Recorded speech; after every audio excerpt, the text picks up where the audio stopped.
Hi everyone, thanks for being here. I'm very happy to have Felix Renggli as a guest today. Hello, how are you? Hi, Frederick. Well, Felix Renggli was my teacher. He's my former teacher. I studied with him for 4 years. In fact, we are now in the Hochschule for Musik der Stadt Basel, here in Switzerland, in Basel. And I have a little bit of this kind of sweet nostalgia always when I come. I'm lucky also that I come normally. It's not So that I have good memories. Yes, and I have very good memories. So, and it's great to be able to record this Flute Colloquium with you in person. And also I have to say that it's so great to have the chance to do it also live in person, because in these times that we are living, it's very strange. It's not normal. It's not normal at all. And normally for all of you who are hearing, you know that I try to do it always online, precisely because then we can also interact with it. We can also see what people are commenting, and then we can also interact with them. But I really, honestly prefer to have the person here and to have the chance to speak with this kind of human approach, and it's always much better. And then you can always leave your comment later, and then we will also reply later. Exactly. And that's it. So how is everything going? Fine, thank you. I'm really happy. The school is really taking care that we can have this individual contacts with the students. This is very important in a time where I think this is missing probably the most, you know. Yes. And I'm very happy about that. I mean, of course, I'm not happy about the whole situation because maybe we come later a bit to that. Yes. As a general view of the situation, I'm kind of afraid of many things, not of probably what is always have been is talked about, but about the general situation, how we come out of this situation.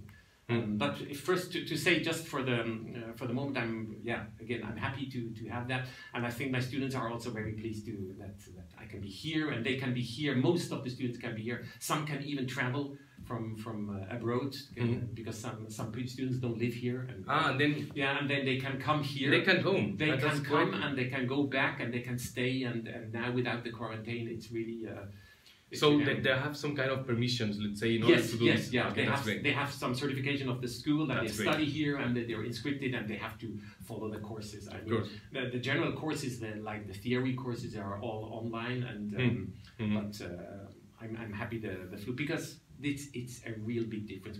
Everybody knows probably. I mean, we had this time where we had kind of this.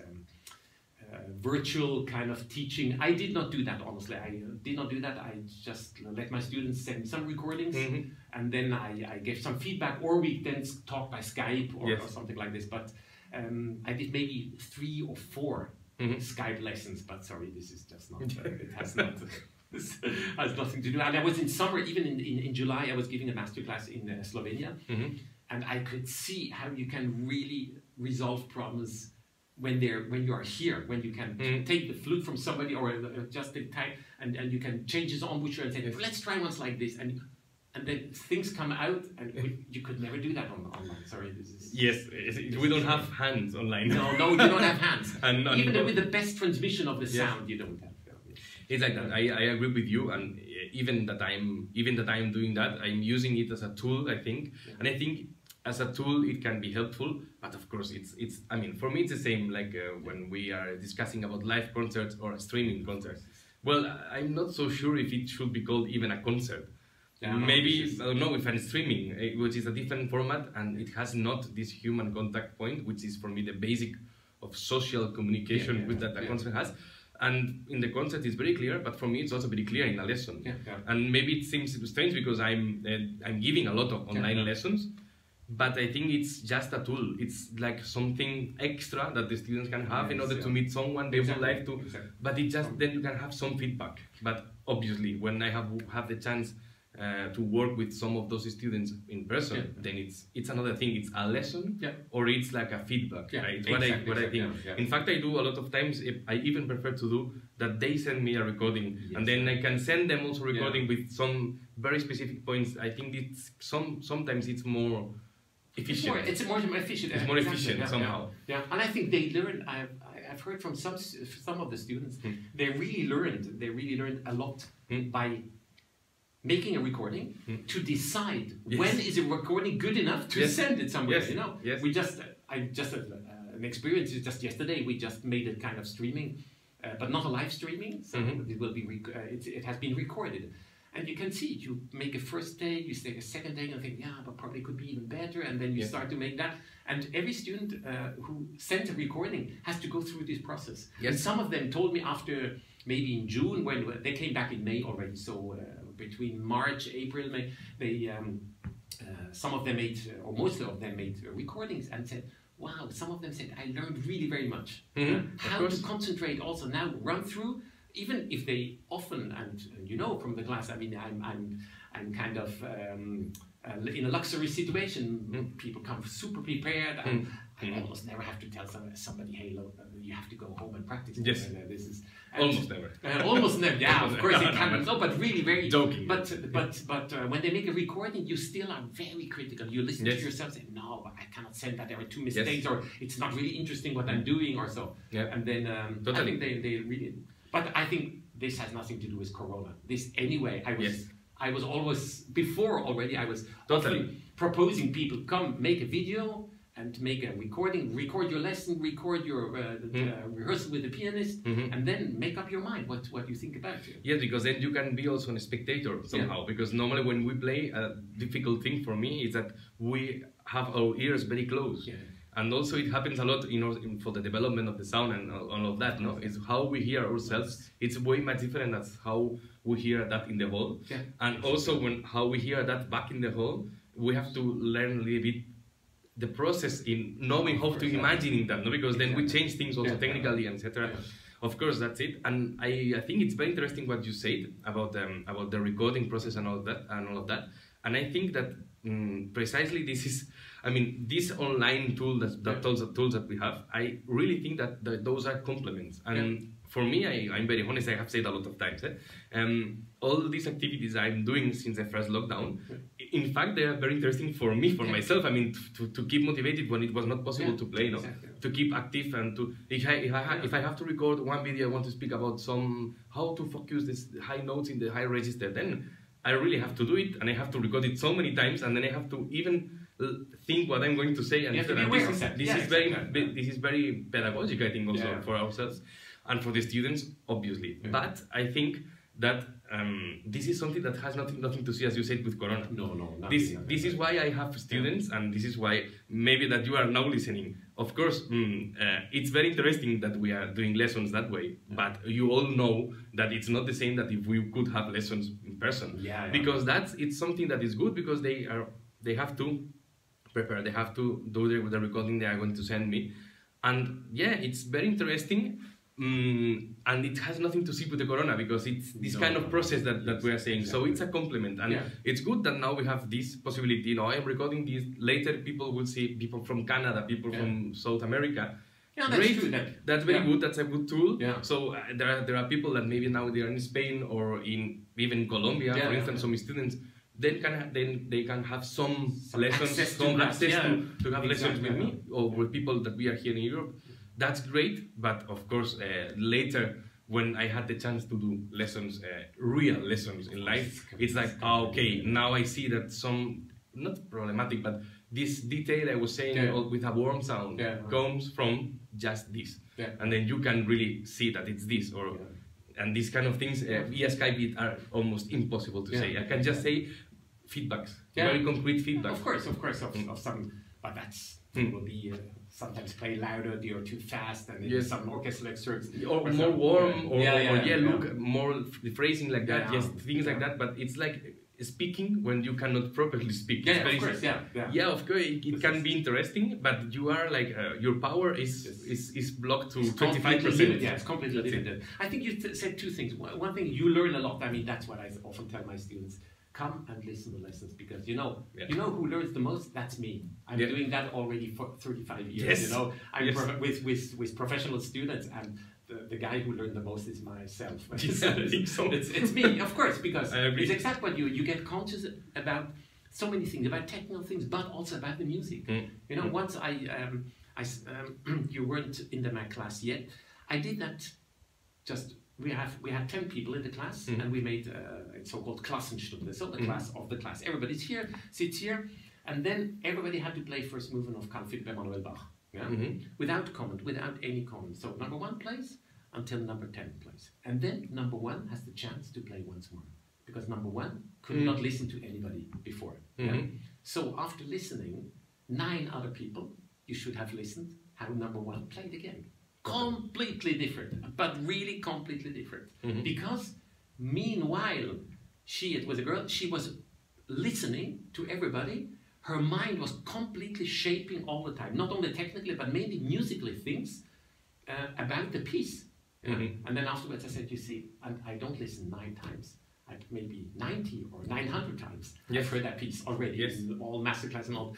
And first of all, I never get bored about this music. But the good music, it's not. And the other thing is, I always get new aspects in this music, which also starts to change my interpretation. So, yes, totally agree. Yeah. Yes, I totally That's agree. the first thing. And the other thing, and now I come to a very important point. I think in all this, also this Corona discussion and about, we always talk too much about material things, you know. I don't want to go now to a big, high spiritual kind of rhetorical statement. You can if you want, but yeah, it's something which is very interesting, because I think if you don't believe there is a kind of spiritual part of our existence, you're as a musician on the wrong place. Because of course you can say the waves of the air which you produce by your flute evoke something in your ear, and then it comes to the brain, and there is a chemical process which starts to provocate some then feeling. It's not believing in rhetoric, basically, no? Yeah, no. Or in the Greek ethos, basically. This is completely absurd if you just reduce it to that, you know. Yeah.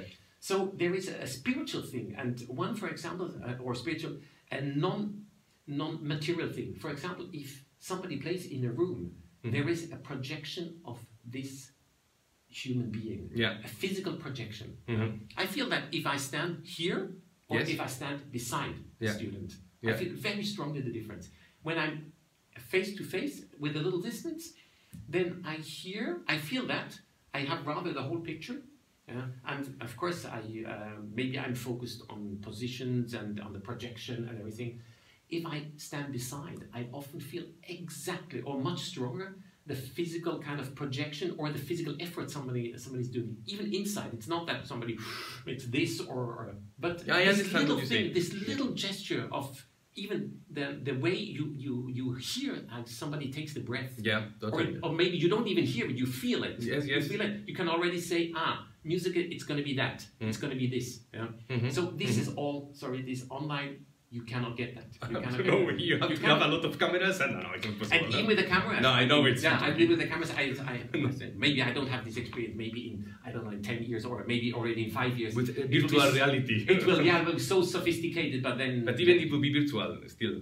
Still virtual, yeah. It will not be real, the real thing. Yeah, exactly. And I may be old-fashioned, but I'm a human being of the real physical contact and of the real physical experience. Yeah, totally. I think the virtual is, again, it's a tool. And the tool itself is not interesting.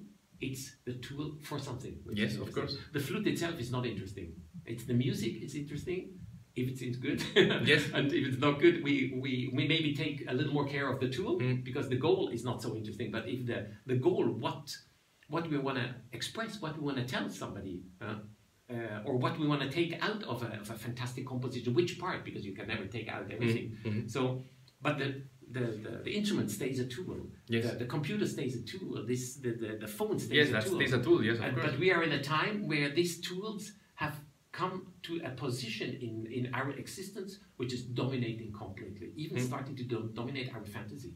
But even this is linked somehow with some sentence I read precisely when I met you. It was in Barcelona in a masterclass that you came to the high school there, and then I was like, I like this teacher a lot, and of course with this. When the students are in that process, that you all should be there. You all should always be wanting with who you want to study. That's very important, because also it's a personal thing. Okay, I remember that I was doing some investigations, and then I came to your website at that time, like 10 or 11 years ago, or something like this. And then there was like a sentence that was like, the instrument or the flute is the tool your imagination takes. No? Yeah, exactly. It's a little bit the same thing. The music. The essence is the music, no? And the instrument is the tool your imagination takes. Exactly. And always I have this very, very I mean, I always remind about that. Sometimes I'm giving some lessons or some advice or things. I always say, we have to sing, we have to sing. Yeah. But in the end, singing, it's a translation of that imagination. Yeah, because there are people that maybe singing, they cannot do it so well. Yeah, maybe they whistle, or maybe they, or not, or nothing, or just with the instrument. Yeah. But also I wanted to ask you, do you think, because I agree completely with you with that, about the importance of the tools more than what is behind the tool. No, what is the real primary intention that we use a tool for? Yeah. Sometimes I also have the feeling, I don't know, I would like to know what do you think, that sometimes also the flute itself became more important than what is behind. And I can hear that sometimes, that we are more focused even in the tool, that how does this A sound like, this kind of sound like this, but then when this sound doesn't have a meaning, then it doesn't make sense. It's commonly like what is the good sound? We can start there. Well, we can start there. I mean, you often hear also when we are in juries of competitions, and somebody says this is a good sound, the other say it's not a good sound. Yes. But how do you want to define a good sound? A good sound. Yeah, it's of course if you stay on the level of the instrument, you can have some criteria. You can have some criteria. You say if there is too much air in the sound, it kind of blocks some harmonics, maybe and the projection, etc. So we have kind of half absolute standards there, or kind of where we can compare. But the other thing is like you said, the first thing is your intention. What is written for me? It's what is written in the music, and what do I read out of the music? And there comes the translation. And what is then my imagination? What comes? And we talk often about expression, about feelings. Yes, I think this is right. Your inspiration must be very wide. It's not only the feeling, I think, but it's very wide. It's about imagination is something different than a feeling. And there, I think, interferes already this kind of domination of a virtual world. You know, because I just was recently thinking about this subject. Because the virtual world gives you kind of the picture, and it's not you who are creating this picture. So you are kind of in a mood of response to something, and not in a mood of kind of creating something. If I read a book, it's the first impulse that I understand what is read, but then it comes to my own imagination. I construct a world, I construct images, and I think the human being is very, very strong, focused on images. And now even more, probably in development of mankind, of humanity, it's the strongest. It's the strongest. You can see it already from the children. You know, I mean, the child is always a very good comparison. Comparison to see how a child immediately gets completely focused on pictures, on images. More than on the ear. The ear is rather a general thing, or it's noisy, or it becomes afraid because of some noise, but not even start to laugh about the noise. But the pictures, yes. The picture starts very early to be kind of this strong attraction, and I think that makes it so dangerous. That we are so focused on the outside and not kind of focus on what comes from inside. So always we say inspiration. Yes. It should kind of inspire you for something, but on the other hand, this dominates you. And without it's like a drug. It's without that you think, okay, now I'm creative. I'm going to create pictures and pictures, but all these pictures, these images, they come all mostly from outside. You know. Yeah, totally. And this is a very when I compare that with what happens in the musical life, for me it's also a bit that. The instrument became so dominant because also there is so much access to all these kind of recordings, you know. And before you even learn a piece, before you read a piece, I say I often have to talk with the students because I ask also in master classes. I mean, my students here, they know what I think about that. And in master class, I often ask people, how did you learn the piece? So how many times I can tell you, so many times I was listening, comparing. Of course. Just kind of already existing recordings. Recordings, yes. And then I dared to tell somebody once, I said, listen, what do you think? If you want to meet as a man, if you want to meet a woman, wouldn't it be better to try to meet her, to talk with her, to look at her, if you like her, and to experience who she is, or you go before on Facebook and look if you find her name and you find everything about her life, and then you say yes, maybe, or not. You understand? One is totally an experience. Totally one is a real experience in life, and I think everybody would laugh. No, of course, I would go to her. I would like to. Maybe I'm the old-fashioned, but no. It's not that you're old-fashioned. I think that's totally the point. It's like that. But I think there is people that they do the second option. Also.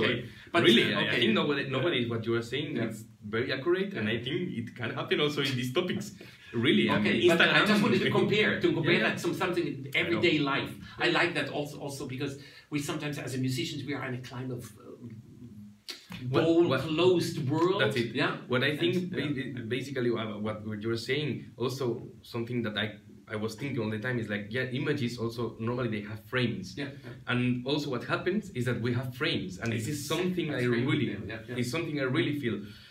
For instance, playing with some conductors, and the very good ones is like they want you to go out of the frame. Exactly. They want really go, and then it's very difficult. And I mean, I'm a person that I like to go out of the frame, but it's difficult.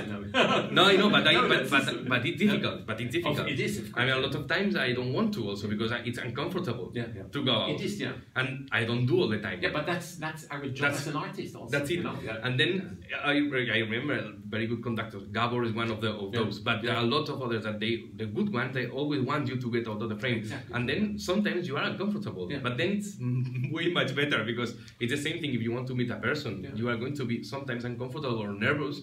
Because maybe you don't want to seem stupid for the other person. Exactly. But it's better that you say something, the other person thinks that it's stupid. But, well, that's a risk you have to take. And then, it's going off to the frame. And I think that it happens with the flute, translating it now with the flute, a lot. And this is the basic thing I see with people and with myself. And when I try to do something, hey, but look, this sounds like, this guy, something like this. It's like, but it's possible today. Yes, of course it's possible. You have to expose it. You have to be honest also. I mean, it's just, we can jump down a bit between flute world and the whole world. Also in society, I think you have to stand for your opinion. Yes. How many people really, stand for an opinion, but not for, for an opinion is not just I want this and I see that, An opinion is for me like an interpretation. And I jump back to the flute if you just do to be something special, to break a frame just because you like break a frame, I think that's not interesting. Yes. Per se, it's not interesting. No, it's interesting if you really push the limits so far away, and you still, if you play, for example, a piece by Mozart, by Debussy or so, you push the limits of some moments to get some kind of, I don't know how you call that in German. It's Aussage. It's a kind of something you want to say about with this. It's not to make an effect about your playing. This is also to take it something from inside the music, something that is contained there. It's contained, and you found it. You found it. You experienced it, or you find it by analysis, or you find by inspiration. This is what a very special harmony change, for instance, that you like, and then you do this there, and these kind of things that there are in the music, no? Exactly. That's. Because the other thing is a bit also kind of sometimes in our times a bit dangerous. This kind of effect doing, to make a super pianissimo, and everybody says, "Wow, what a pianissimo!" What a pianissimo! But it probably is. It gets so much attention instead of being a part of the whole piece or of the whole interpretation that afterwards it's just, wow, he or she has a wonderful pianissimo. I think this is a bit ridiculous. This is like pictures on, I'm an enemy of Facebook. This is like because it's if you know the story of Facebook, you know where it started from, and it's so ridiculous. It's so ridiculous the basic of that I can just say. I cannot understand why half of the world is participating in something. For me, it's like going with a whole bunch of sheep behind, And now I think it's even more like that Instagram, because now, because now Facebook is more like, it has become because everyone uses that, it has become like a professional so like a network that everyone is there. I know this, But now the new thing about that is like Instagram, and there is really like this kind of super industrial image, which is like something like I understand what you know what you say.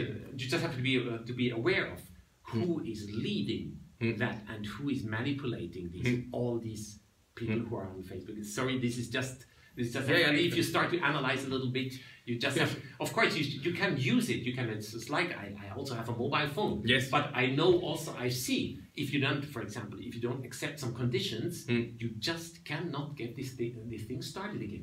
You know, you have to accept these things. So what, it's kind of blackmailing the people all the time. You know? And you know, I mean, there is this really fantastic or interesting film, Social Dilemma. I don't know if you know that. No, this is a film about people who were working with Twitter, who were at the very beginning of Facebook, and really IT specialists and so. And the interesting thing is, most of them say, "For my kids, no." Yes, because they know what is behind. They know the whole manipulation what is behind, and this is not a kind of a special theory about no conspiracy theory. No, sorry. This no, is it's too not easy. conspiration. This is too easy to just put these people who think a bit about things and who look behind or out of the frame, as you said, to tell them, this is just conspiracy theory. This does not work, you know. But it's socially and politically just incorrect. Yes, I know. Totally. No, but it's not. This is Trump-like. So yes, but that's over. Hopefully. Well, it's over, but I know. You see how in these times of such a president, how especially in the West, but maybe all over the world, the way of communication has changed and has came to a level which is, I don't know, it's under the belt, you know. Yes, totally. It's under every criteria. It's just appealing to the very cheap and fast emotional response, but in the most basic exactly. But with no rational thing behind. But it's very, and it's emotionally also very simple. That's it. It's like the most basic and cheap one. It's like it would be only C major, you know. That's it. and everything which is not C major it's corrupt. It's corrupt. Exactly. It's only perfection. It's only C major. It's a little bit that into music. But what we were saying about the frame and all of that, it's totally. I think it's a very interesting point, and also it comes also. We will speak a little bit later about that, about the sound. What you say, what is a good sound, what not. I think it's a very interesting point also. For me, something I always have like clear in mind is that with the instrument we have somehow like a personal voice, or at least it's something I can always tell quite fast with the flute or with every other instrument. And I think it's something that I don't know. It's like something it's kind of easy to hear when someone has a very personal approach to the instrument, like a very natural way of making it sound. But it's not what we are saying. It's not a concrete way of playing, because it is, but you cannot explain but you know what it is. It's not that you play a note like that or that but there are differences in the sound of everyone. And what you were saying, we have these parameters to say what is a good sound or what not, but it's half of the way only. And then in the other half is where the personal thing comes.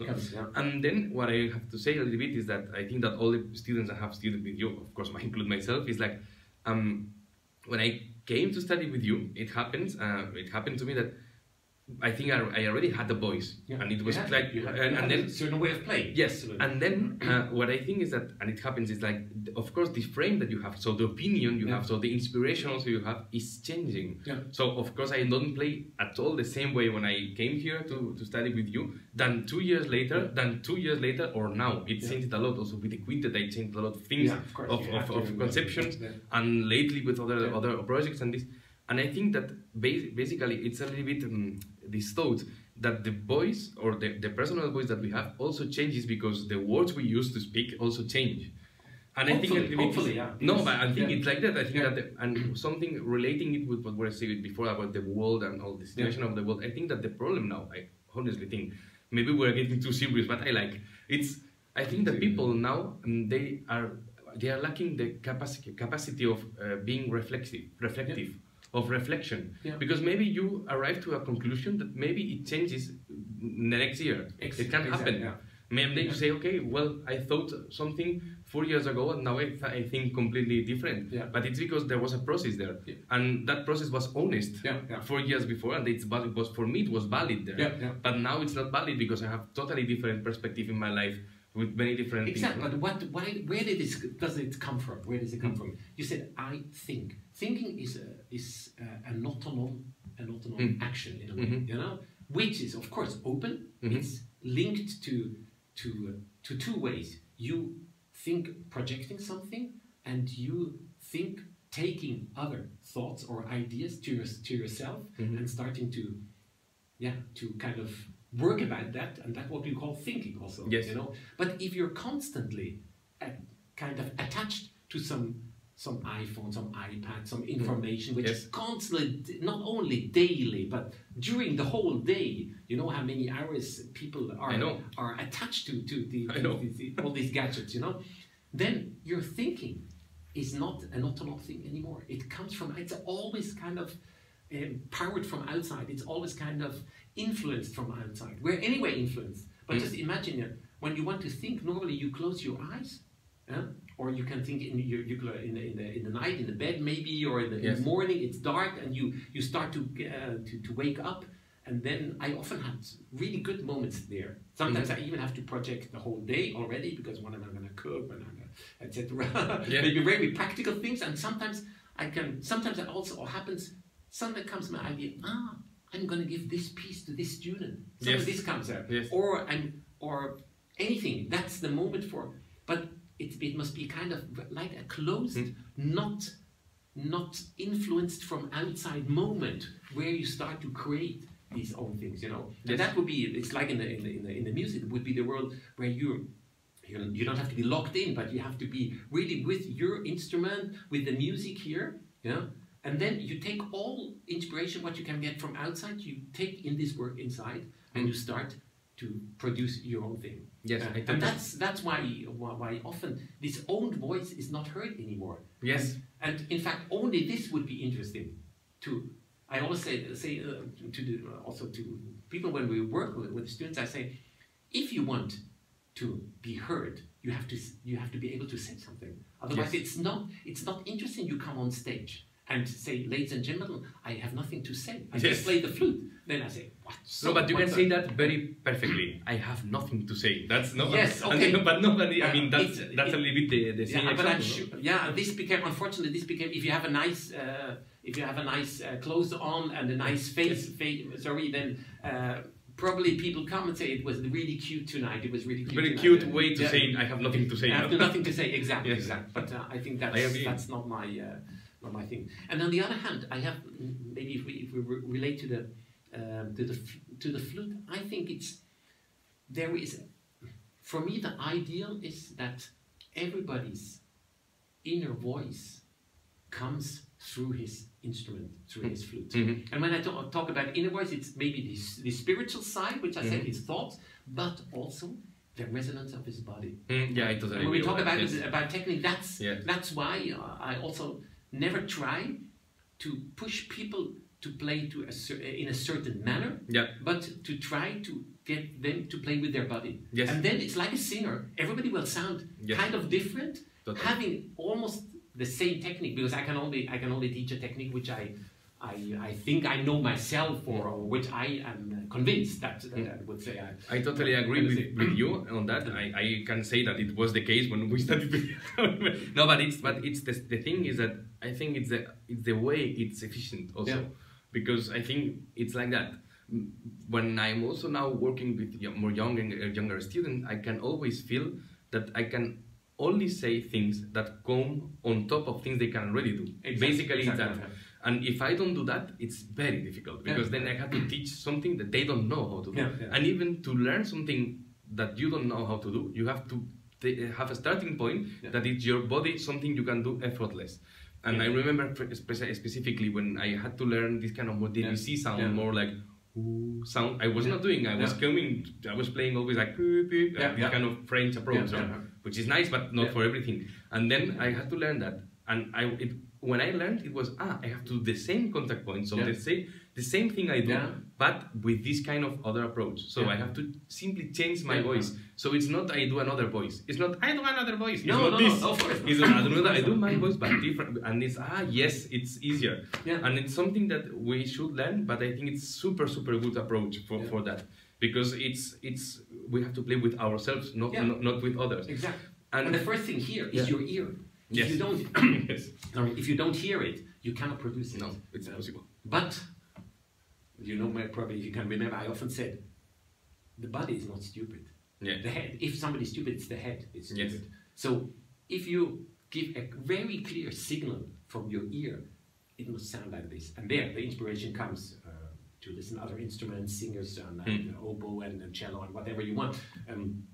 And if you have this kind of imagination, just when you say if you want this kind of really soft but big sound, which has a center but has kind of a volume outside, you have to imagine that and just believe that your body will also learn to do that. You know, you want to go to a mountain, you don't have to. You are able to walk, so then you have to train to get up there, or you have to climb in the meantime maybe. Okay, but you don't have to. You don't have to teach every movement to your body, because your body knows already so much. Yes, simply you have to train. You have to train, and you have to have this goal. Also, this goal. No, that's now that I have started to run. Okay. It's amazing. I had never done that, and I agree totally with you. Also, with another point that you always said about the sport, that you always said, and I agree totally that doing some sport, then you are more. Rapidly in shape. Exactly. And it's totally true. I think so. For me, it was always like that. I am learning now. And but you say it's about running. I'm running now a little bit, etc. And it's like that. It's like you simply have to do it slowly, and eventually the body knows how to do it. You don't have to think so much about that and not giving so much importance as well. No. Okay. No, but of course, playing an instrument is a physical thing. Yes, it's bio. Perfectly. I agree. I would like to know something. And then we will land to the flute. But I would like to know a little bit more from you personally, also from what were your inputs and all of that. So, for instance, why, these very typical questions, but interesting for me, why did you play the flute? What do you think, why it happened? There was any reason? No? It's difficult to really go back to that point. It's difficult. It's difficult to really know what really made me choose the flute, because I was I grew up in Japan, and I started the piano when I was about, if I can remember well, about 5 years old. I started to play the piano.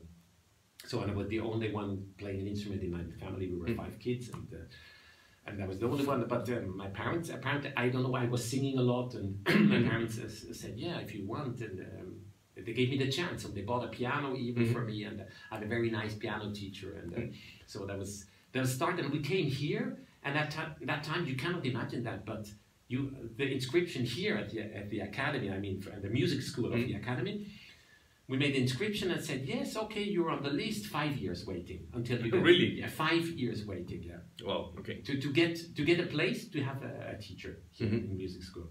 So my parents, what do? And then as everybody normally in primary school plays the recorder, you know. So I got some private lessons on the recorder. And apparently we, my parents like to listen to classic music, so sometimes they went to concerts.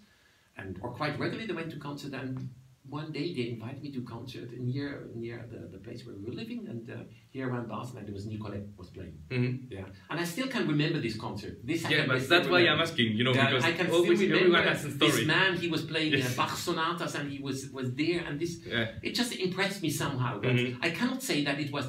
Oh, maybe I said to my parents, "Oh, I want to play the flute," but maybe it was very simple because it was silver, you know, and or something spiritual or anything just came to me, you know, and said, "Hey, why not?" Yes, you see, that why not? I am asking, and also linked to that, and the other thing, and it's totally linked, related to that is. Then, when did you know that you wanted to make it as a professional, or as for your living? Because I think it's something related with you personally and spiritually. This was a decision which came kind of by, I must honestly say, by different different reasons. I had some other interests. I like to play. I had very good teachers. This is what the big luck in my life. I always had fantastic teachers from the first, and it was just here behind in the other building where I started. Where I started my flute, and I had a really incredible teacher with such a beautiful sound. And when I say beautiful sound, it's something which inspired me completely, and I love to go to him. And then after half a year, he stopped teaching, and I got another teacher, and she later became a singer, and she was also a very, very good, very important teacher for me, very good. And then I started here at the academy, and it was really always I was with my teachers, and so. There was before I studied. There was I made competitions, and you get some kind of support. You say, "Wow, you're good. You can do something." And then before I finished school, I organized with a friend of mine with harpsichord my first concert. We did all the posters we did ourselves with sticking, copying. No emails, no something like this. But it was kind of this excitement, and probably that also gave me a kick that in school my normal teachers from mathematics, from history, from German, from French, they all came to the concert. And afterwards it was kind of such a different mood when I came to school. Everybody kind of had everybody from these teachers. I'm sorry to interrupt. It happened to me the same. And I just, as a funny thing to say, it happened to me and the teacher from history and philosophy and history of the art. The three of them, they came to the recital I played. It was the same story. Same story, and then and they were like, they liked a lot. And then when I came to the high school, they said in front of the class, the three of them said in the class, this student, he's going to have the maximum note for all the rest of the exams just because he plays very nice. And I was like, yes. And they was like, but it's true. And they were like, well, you should study, Yeah, of course. But if you do it normal, you will have the maximum. And it was like, yes, I'm seriously lucky. So it can be decisive. It can be decisive. I was good in school at that time, but not really motivated. And then to get this recognition from the teachers, it suddenly changed everything for the last. It was just the last year, but this last year, and then I was doubting or to study philosophy and I like very much physics. Even I was not so good in mathematics. I mean, it's something which is, but I still have very much curiosity for all these subjects and the really wide interest and a really big interest for history, which also came from my father and now one of my daughters, she studied history. Great to see it goes through there, and so this is and then I think it just came, and probably if I look, I grew up in a family of 5 kids. And then you have to find your place in a family. It's like in a little society. You have to find your place, and music was not occupied. And since I had some autonomy with music because I could go a little bit out, I had started with some rehearsals. I made some masterclass when I still was in school. My teacher, she took me to Beauceville to the masterclass of Moïse. I've heard Moïse teaching. Wow. When I was I can still remember there. I had a little kind of paper which I had to write and to ask the school to get free on a Saturday morning because we had school on Saturday mornings. And then I said, I'm gonna go to the masterclass of a very famous flute player, and so. And then you have the permission. I got the permission for that, and all these little things. And I came to a world which I thought, it's interesting. I meet interesting people.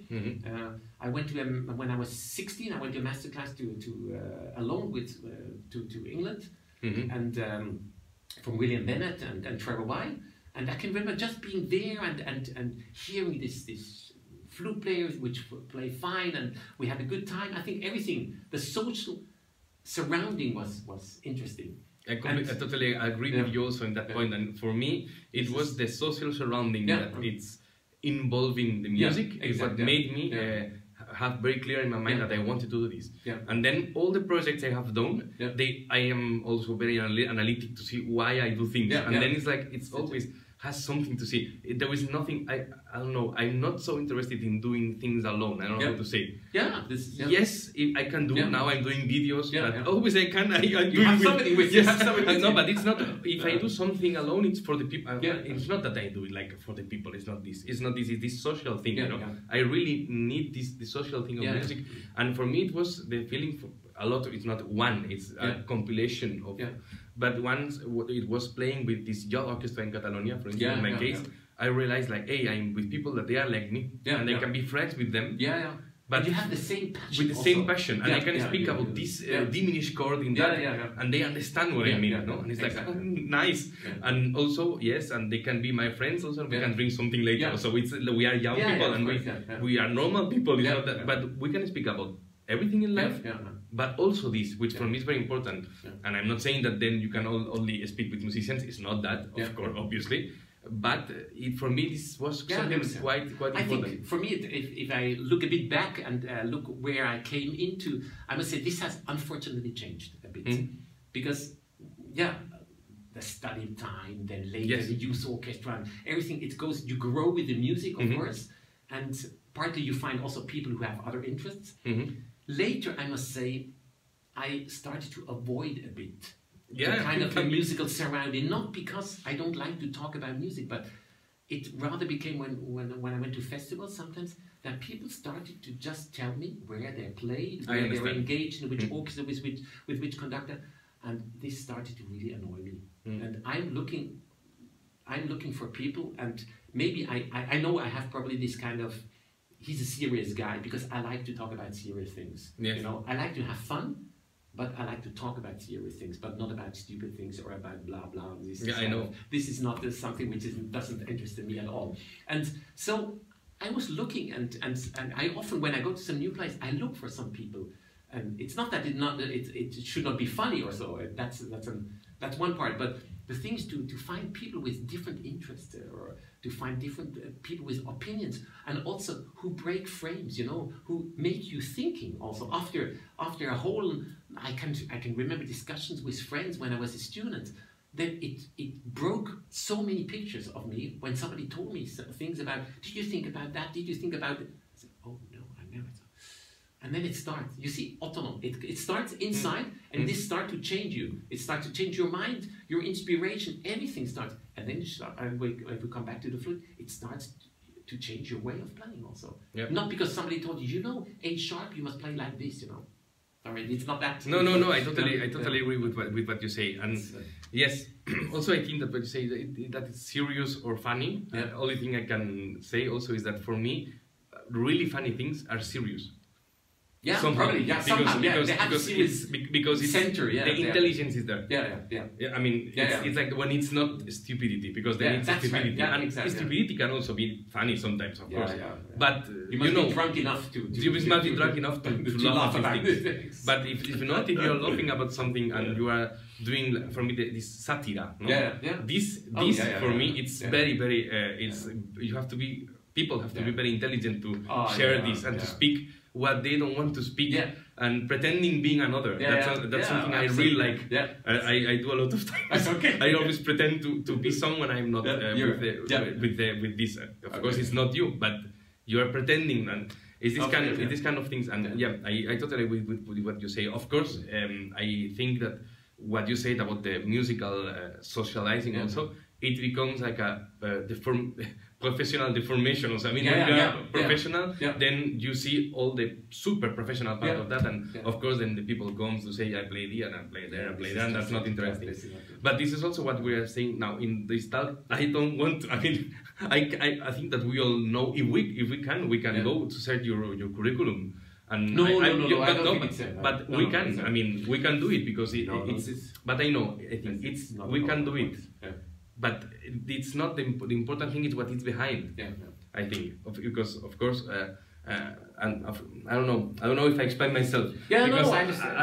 For me, it's not interesting. Let's say, of course, it is, because if someone plays in a brilliant orchestra, that person will have a lot of knowledge. But I prefer to speak about the knowledge. Of course, not about the orchestra. It's not about the form. It's about the content you have. The content you have. Exactly.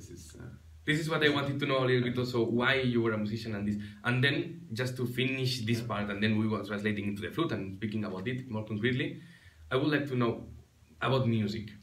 I know another super abstract question. It's a big theme. I know, but in the end, I think that sometimes we can always think, so what is music for you, or what it brings to you?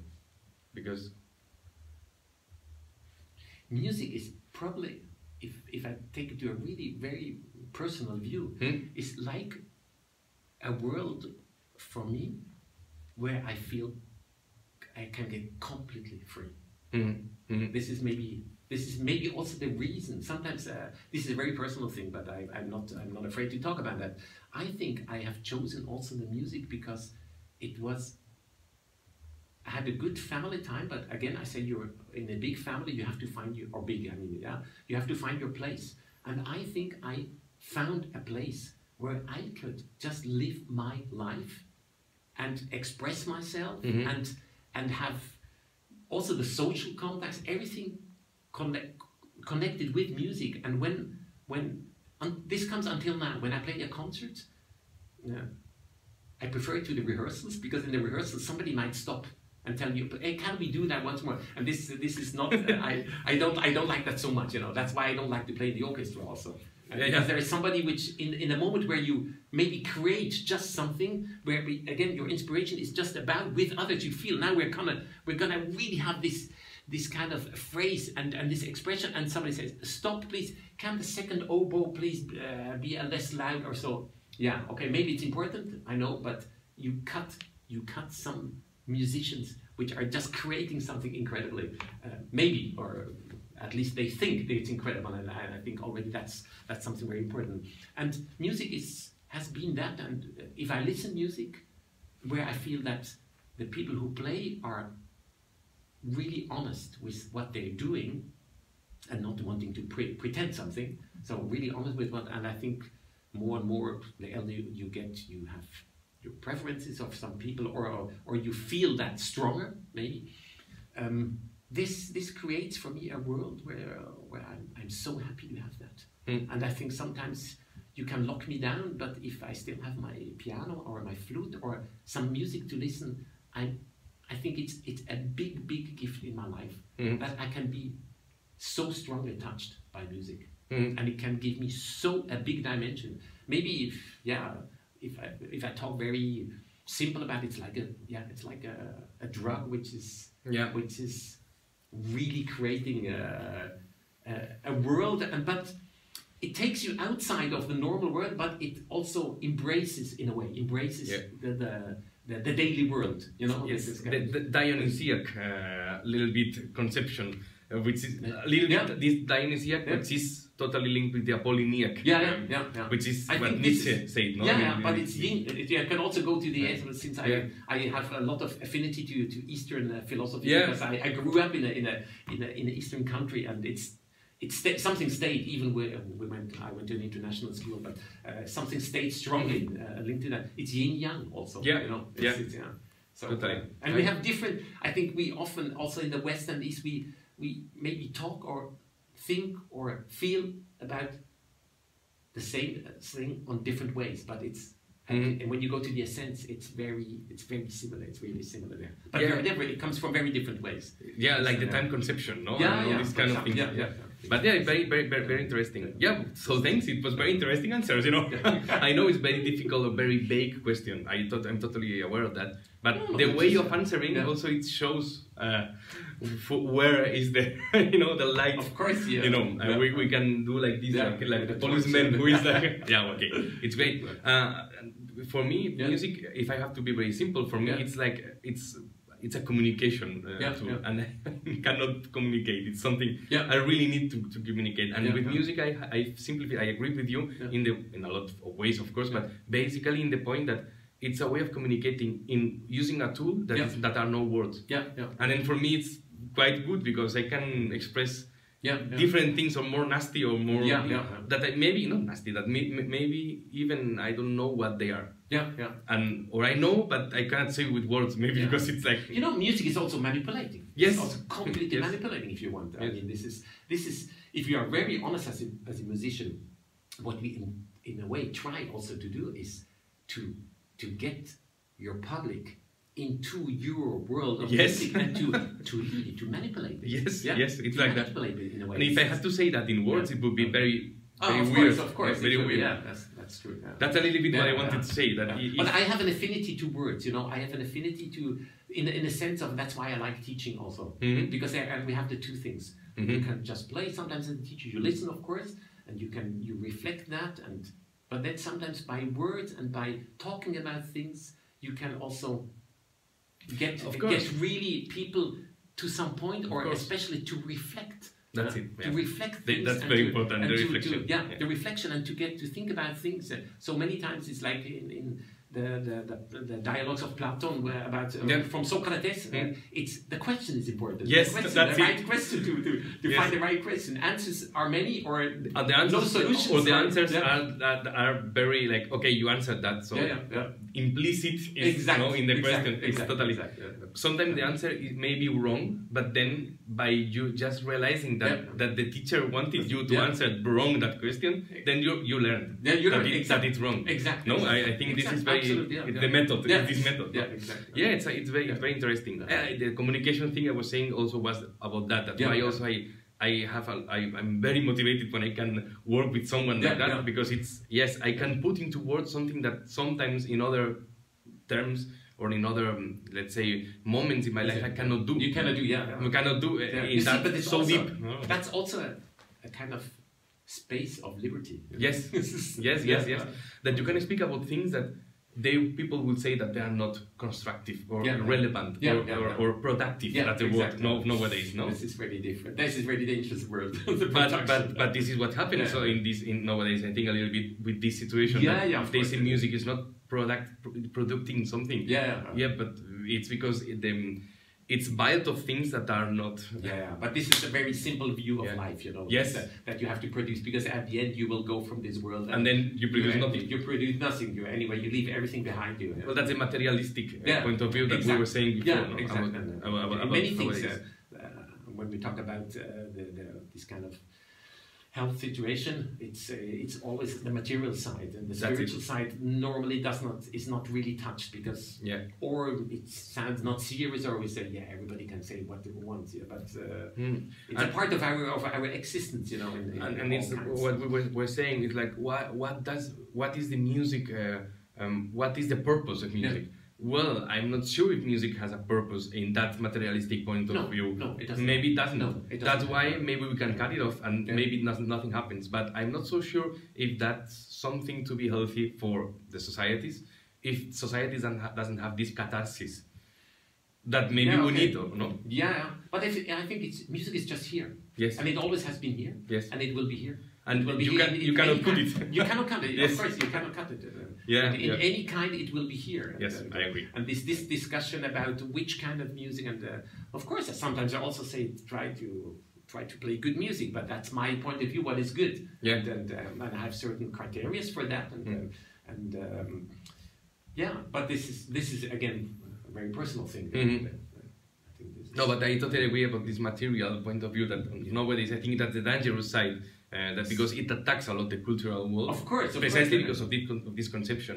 Exactly. Of being productive, no? Exactly.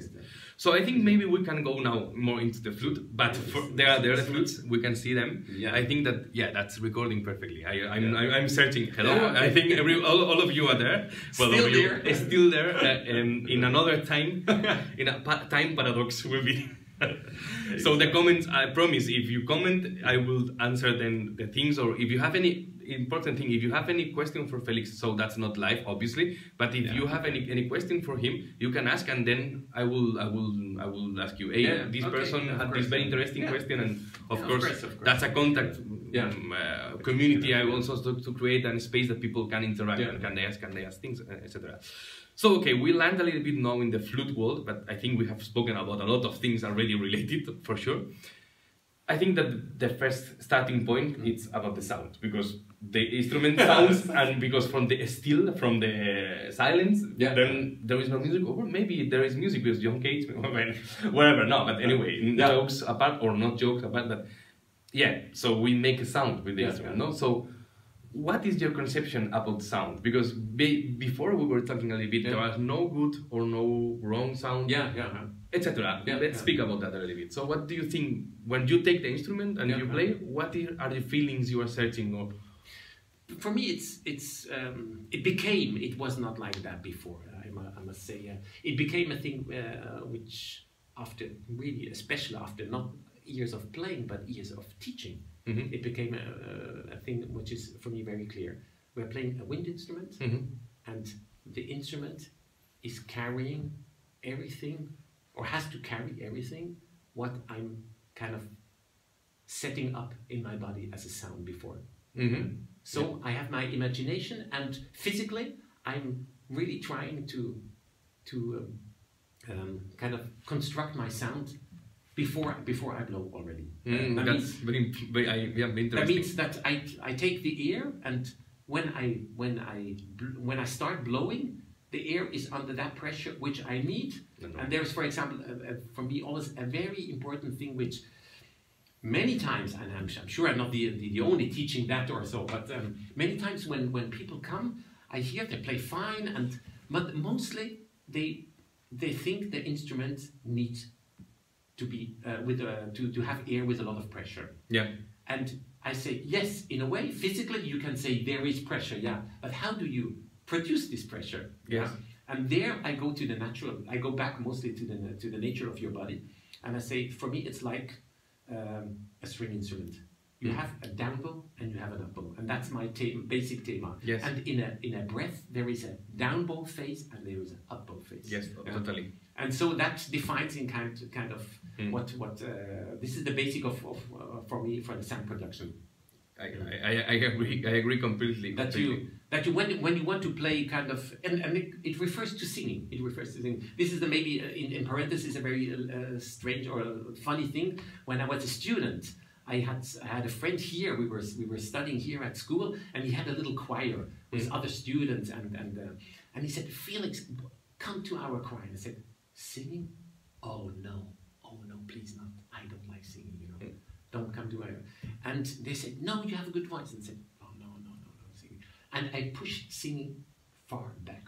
And I can remember we had to sometimes see Nicolas' classes also. He said, "Yeah, you sing that once," and we like, and we started trying to sing, and we felt everybody felt just ashamed, But the more and more I was teaching, I suddenly came to that, and I heard myself singing, and then I took once in a masterclass when I gave a masterclass in Japan.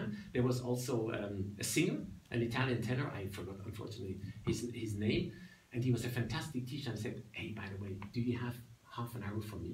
I just want to know once, what is my voice? Yeah? Yes. Is it baritone? Is it because I have a speaking voice which is high, kind of high, and when I sing, it's lower, it's much lower."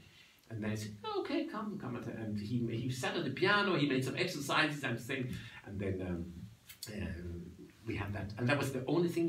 But before that, and even after, even more and more, I started to like singing myself, and then I felt more and more that this comes exactly to the way in my flute playing. What I really feel that it goes absolutely together with my body.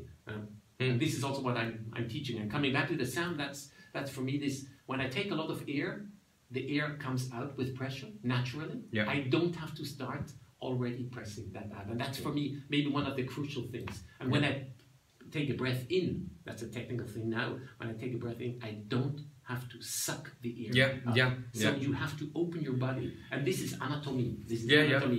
This is not using your body. I mean, this with like the Alexander technique, where you have to, for example, we sit now really bad. Yes. We should sit really like this to use the muscles. Exactly. To use the muscles. So which your body has to sit or to stand up, etc. We have muscles which help us really projecting our sound and to find this. This took me a long time, I must honestly say. And but by teaching, always having this kind of face to face, you hear somebody play, you see somebody playing, and you try things out. I could really start to that. I think it's very, very interesting point of view, and I really agree on that. In fact, when you were explaining that, some days ago, I recorded one small video speaking about the breathing, but about totally this conception. So when we breathe, it's like we are anticipating what we are going to do later, and I think this is super related with singing. In fact, Andrea Oliva, that I'm going to speak with him, he was like, "Hey, this I really think also the same, kind of thing, because I think it's a basic material we work with, no? I mean, I think it's what you say, it's a bow. Yeah, yeah. And in fact, I have some exercise that exercise I do, but I really do in order. But it's very concrete. It's for the attacks, for the when we want this attack like that. Of course, it's like I have the feeling that we blow already before it sounds. Yeah. So we start blowing and it doesn't sound, and then I practice to do it, like not that it sounds, let's say, but I start to blow. Yeah. And I try, and then I'm playing with the contact point and etc. And it helps me to have this confidence about that. No? But basically, what you were saying about this, I think it's super important. And well, you know that in my case it's the contrary. I mean, what you said about singing, I have sung a lot in my you have sung a lot. Yes, I can remember. Yes, you have a fantastic ear, and then it's like I sang a lot in a choir when I was a little kid. I sang even in the. Well, not curriculum, sorry, but it sang in the premiere of the Liceu when it was reopened, when it was born. Then I sang there with the Turandot, the children choir. I was there singing, you know. Super. So I don't remember what was the tune now, but anyway. No, but and then it's. I have to say that I completely agree with you. I think that flute players should really know how is the technique of singing. If it's what you say about placing, of course, I cannot. If I want to sing like. I cannot be like this. No, of course. And then you project. And I search these feelings always with the flute. Somehow. But also, I'm learning now, and it's I take the question to you also. Sometimes when I play about the sound, of course, I always set this contact point. Lately, I'm forgetting. Almost now that I'm getting older and older, let's say older and older, young but older and older, that I'm growing, I'm forgetting about this contact point. You know, and I think this is something also very important because it's like you rely. It will come somehow. Yeah, because it's also it becomes a part. It became a part of your play. It became a part of your play. And then is that sometimes I also see that there are things that I have to. How to say? I have to feel. I have to develop a feeling with the instrument that it's not so intuitive as I sing. For instance, I give you concrete examples. For the low register, if I want to go like like this, if I do this in the flute, it's not going to work so for me so well because then I'm like overblowing like I have to and then full it with air, but in a more relaxed way. In my case, I don't know. No, I agree, because we have to take care of one thing especially. The comparison with singing works for me for the resonances. That's it. Basically, for the resonances. But basically, in general, we need much more ear. That's it. That's a big thing, you know. But we tend, and this is maybe a mistake which comes very often. I think we tend to blow with too much air. Yes. I think I say always take a lot of air. Take a lot of air because this anyway comes in. If you open, you know, if you make kind of the air comes in. It's not that you say I want to take much air, but you can say okay, let's open. You feel the sound is big. Okay, well, you see my gesture? Yes. I don't say my sound is big. That's it. I say my sound is big. You know, and you make this. Then you immediately also when you sing, you will sing. Yes. And not you sing. Yes. Yeah. You hear immediately. You have no resonance. Yeah? Yes. Yes. And the same with for me with the flute. You have, and this makes it antagonistic. We have this little hole. Yes. The sentence must come. So that's what I often say. If you can think that you have this big volume, you have to embrace the sound. And you see, this is from my picture here. The air comes through. But this one, even if you play piano, because you don't sing na, but yes, you build up. This is kind of artificial thing. Of course, the child sings na na na na na. And the flute player doesn't. So that's for me always basic. I say my students sometimes laugh because I say you have to bubble the sound, and when you have a bubble, you can make it like this chewing gum. Wow! And I could not do that as a child with a chewing gum, but it's right to open this and to close it, but it must have this flexibility. And why? Not because I like it aesthetically, but it's necessary for the music. You know, if you want to play dynamic. Before we made this interview, we started to talk a bit, maybe about contemporary music. I can just relate to that. Why did I start to try to break the frame of dynamics sometimes? Because the clarinetist beside me had to play so loud, and yes. the conductor says, "Where is the flute?" Yes, totally. In an ensemble, in a Pierrot ensemble. I mean, this kind of a formation, you know. And we once made a really funny test. We were playing in Amsterdam, and there was a kind of it's a little hall for concerts, pop concerts, for disco, and they had a decibel meter. So and in the back of the hall, and they said, "Hey, we played the duo by Carter for flute and clarinet, and just for fun, said, let's have a look who played." And we've seen from far it was 30 or 40 decibel or 550, yes. And said, "Who can play louder?" You have no chance with the flute. You can play high D, whatever you want. Yes. For the clarinet, it goes so straight and so loud. Yeah. Yeah.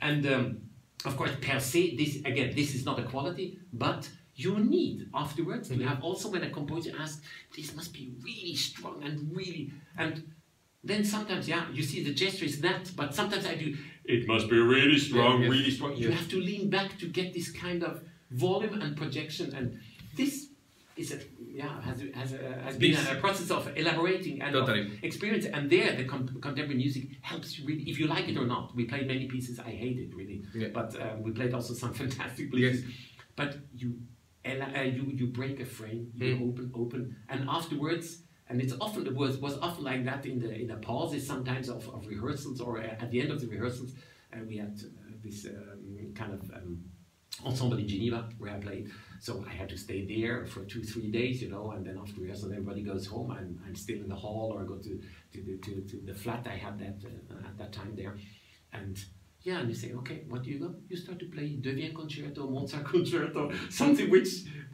makes really soft for your ears, but you feel, wow, you can play so naturally because you broke the frame, and suddenly you come home to a kind of more smaller space, and it's really healthy. It's really healthy. Yes, in fact, it's something that I try to train myself. Even, I mean, by doing that, it's something that happens, as you said, naturally, because you are breaking the frame. But also, I think that we can also do like doing that. No? Yeah, of course. And sometimes I do things. I really try to do things that, like playing is super amazingly exaggerated pianissimo. Because and then do that, I know. and then no, but then but then we have to play normal, and it's much more comfortable. Or I don't know what to say. And then with the opposite. But for me, it's very strange, not strange. But when we start to develop, or we start to think about that, it's what you say, the counterintuitive thing. So there is a basic thing about the resonance that it's super related with singing. I totally agree. I think it's like that. Especially like the upbeats. I mean, if we breathe like this is very natural. Like the in the flute, it's going to be nearly the same. All it's going to be different if we have to do this. That then, of course, we have to breathe for ages. We have to block, and then and it's but different. You know, there is this really interesting way. I think there are really two ways of seeing that, or the technique. One is you breathe in how you're gonna play it out. So you make. The other one is. That's why I'm speaking. That's why I'm speaking. The two of them. There are the two of them. And I think I rather the second one. I do rather the second one. I feel, because that's why I also said sometimes, for me, when I'm physically strong, I don't feel this is a big effort to hold it. But I feel so comfortable and so sure that I have. It's like the bow is waiting, and I'm really sure I just can't let it go down.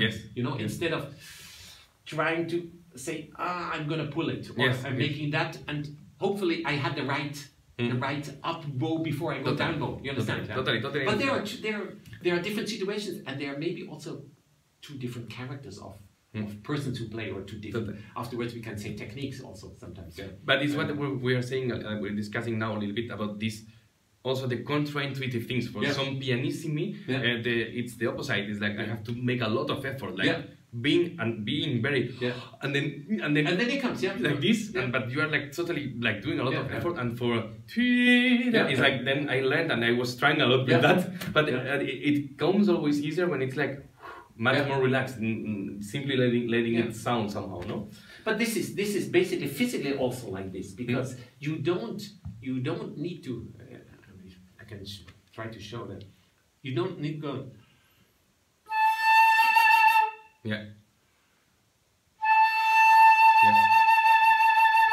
Yes. You can kind of, if you breathe in, you have enough tension in your body. You have even sitting and being a little already end of the day. So you have enough. It comes out. It comes out normally. Naturally, it comes out because nature has done like this. That you are like a sponge, which is bigger. And if you release these muscles, it comes out. You don't even have to support so much. Yes. You understand? Yes. So the beginning. That's why sometimes I compare it to the ski jumping. You know, they go up. This is the breathing in. They go up and then they sit down and then they just let them. Yes. And then you have to find the good moment where you kick off. Yes. To jump as far as possible. Totally. And this is probably the moment where you have to start to integrate much more your, I call it artificial sustain. That means your will, it's you doing that. The other one is nature doing that. Yes, totally. And again, if we have the breathing process behind, which goes exactly with the nature, with the natural movement of the body, I think then you're the nearest to the best solution. Yes. Because you sound. Yes. It's not really the flute. You can, I mean, the flute, this sound a bit different, and yes. different. You know, it's mainly you sound. But I agree. And the thing is that for me, this is somehow super important. In fact, crucial, no? Because it's the first contact point, even before of this contact point. And I think that most of the times, the flutists, we are always like worried of the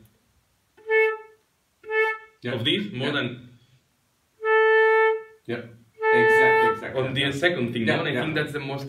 In fact, I remember once with a student that was struggling with this.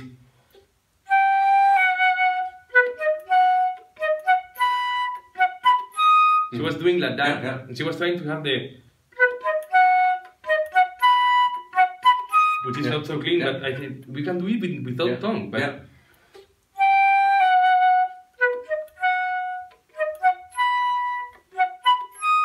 and it's much more easy because it's but it only goes if your ear is flowing. Yes, and then it's like, and then it works, and it's like, and you are so worried about the p and the I don't know how to say this, but it's much more easy. It's much more easy if you do like There you touch an interesting point, which you see I still discover even after 35 years of teaching. I discover new things because we were with one student we were working about the attack. So I think one of, for me also, of very important things and problems in general flute playing is really articulation. Yes. Because it's often not clear. Yes. You think it's exaggerated in a little room, then you go to a bigger hall, to a normal concert hall, and you hardly hear what's going on. Yes. It's like like singers also. You know, the first thing what the singer has to really learn is, besides singing, is diction. Yes, totally. Diction, pronunciation. So I asked the student, do you know where the tongue is when you don't talk?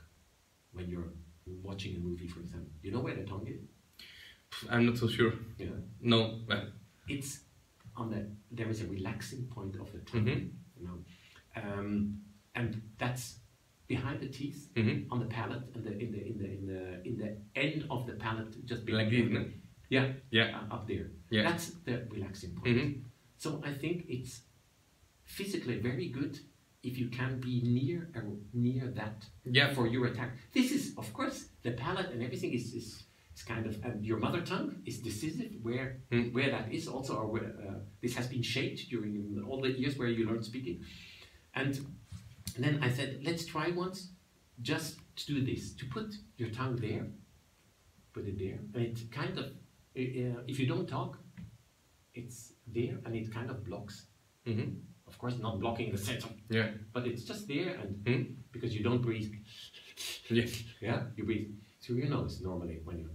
So your tongue is there, and now you go there and you start to send the air towards that point. So this is your tongue up there, and then you send the air here. Yes. Then you wait, and you make da. Yes. Instead so of, it's not instead percussive. Of da. Yes, it's not percussive. Yeah, it's not percussive, and it's not the idea that the attack. That's a completely wrong word. Attack. You don't attack the tongue. Yes. With the tongue. the only word which is really correct is staccato. Yes. Staccare. Yeah. Staccare, tagliare means to cut. Yeah. So then I start to do that.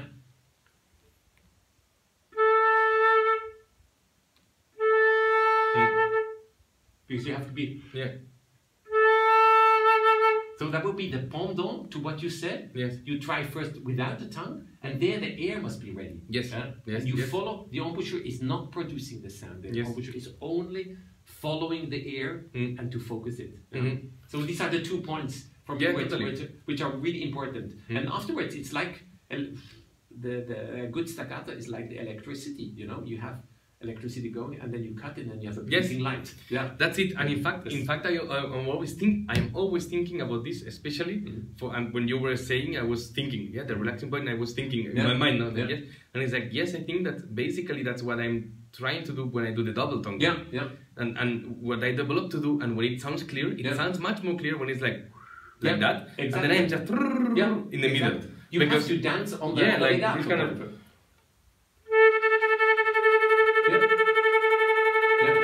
It's much more clear that if I go, I cannot do. If I try to do like this, then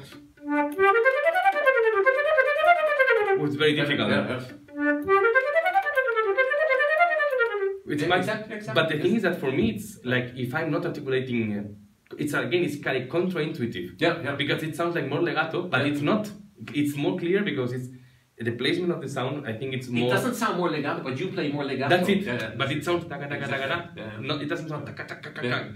But you see, this process. Shall I say this? When you teach that, you get aware of that because somebody has a problem, and you have to first find out what he or she is doing wrong. Yes. Wrong or what, or wrong or not. Yeah, maybe wrong. Let's say wrong, and then you can start to try to kind of make a suggestion. Why don't you start once? You play frullato, you play legato, and then let's go once. And when you play slower staccato, to kind of have like the bells going ding ding ding. Yes. To assure that the air is always going on. It's like to assure that your bow is always alla corda. It's always here up and down. And this you can also see with strings. And the faster they go, the more it starts to jump. Yes. But still, they think just. But it's alla corda. But it's alla corda. It's alla corda, but it starts to jump. And even the cut is not. It's an acoustical cut, but not a mentally cut. You don't think to cut. You don't re-attack something. That's you're just going. Really something I wanted to speak about you because this is one of the things I really learned. I learned a lot of things, but one basically was like to have this. Let's say more counterintuitive, but at the same point natural way of playing more open. That was one of the first things I considered I learned a lot. Second thing, to change the colors a lot. That's because of starting to the music difficult things. The music itself is asking for that, of course. And then the other thing are the resonances. Basically, that I remember you call these magic M's, no?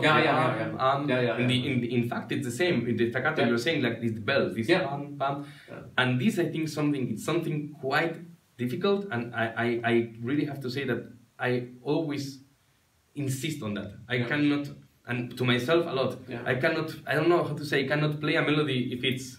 I don't know what to play, but anyway.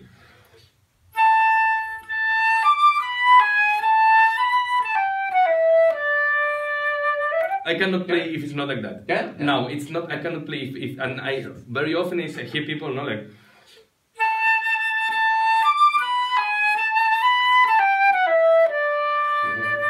You know what I mean? I'm just laughing, because I was playing like that. Also. No, I many players, and that's sometimes I just recently said, this is maybe the thing which I'm talking the last 20 years about. Yes, I don't understand. Sometimes I don't understand why nobody comes with that already. Because it's not a big invention. Because you would not sing like this. Yes, I know. When I ask somebody, can you sing me that? Everybody says dum da dee dee dum. That's why I say, that's the M. What I tell you, because you don't say da da da da da dee da da da da. Yeah, you would never kind of sing it like this. Yes. Yeah. So again, if you try. To get this, I think we can really talk about this naturally because there are relations in our body and there are relations to the way how we talk, and articulation comes from talking, phrasing comes from talking, and the singing on an instrument, that on a wind instrument comes from breathing. Yes. Yeah? And there are relations when you go diving. You will take a big breath, and you will give just a little bit all the time. And we are taking a lot also, and we are giving constantly, a bit or a bit more, a bit or a bit more. Yeah, but this constant, and from the health point of view, it's really bad. This is I talked with also a physiotherapist and somebody who really works a lot with the body. Said this is especially problematic because the very natural thing would be. But we are still from the wind players. We are the most healthy, if you want, because we give much more air than anybody else. Yeah, because that's it. Because we don't have the resistance. We don't have. Exactly. In fact, that's the difficult thing. But you have a resistance in your body. Yes, because that's what we are training. Otherwise, it's like. Exactly. Of course, it's an open, but we are creating that. But we can have the luxus of not overdoing that. Yeah, exactly. Because the oboes, they have this pressure on your lungs. The clarinets or whatever. If you have ever played, I've tried once English horn, I've tried once saxophone. It's incredible that pressure what you have to give, you have to give compared to this instrument. Yes, totally. But we have to hold more and generate more air. We have to manage more air. And that's maybe in the general thing. It's what it gives that it's playing with more air. And that also. Then I would say that was not one reason, but what helped me was the circular breathing afterwards. Yes. Because it helped for the resonances, that mainly for that, and it helped just to not get stressed. Yes. when you sometimes use, maybe in some color, you just use too much air for having this. Yes, color. I know. Really supported. So if it's supported, it's like you need more bow. Yeah. Then you have to make another bow change. Yes, yes. And so sometimes it can really have that. You have this power. I had already planned that I'm going to ask you about that because I learned to do it for you, but I have to still master it because I cannot do always. I can do always in some notes. I have to be very careful, but I cannot do always. I just tell you, it's a question of discipline. Yes, of discipline. Yes, I know. I'm trying. I'm always trying that because I think it's very useful and I use it a lot. And but I think even more useful. It's useful to use it, but it's very useful for finding all your possibilities to use your mouth for the colors, for sustain, for. I wanted, before going to that, because I would like to know a little bit.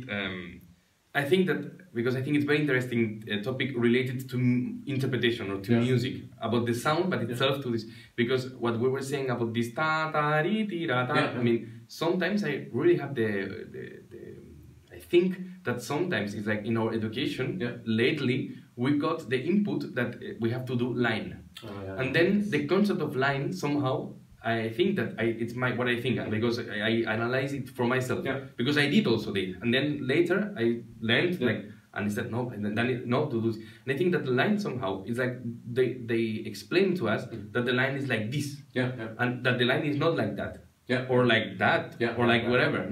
And it's like we are forgetting that of course the line is simply that the breath is not ha. Exactly. It's simply that it continues sometimes. Exactly. But in the middle, you have all these other ends or these other gestures. But I think that this is not. It's a misconception. I at least I have this theory or this feeling that the line that when they explain to us when we are little, the line, it's like you have to play with line, and then we go. Yes. Okay, of course.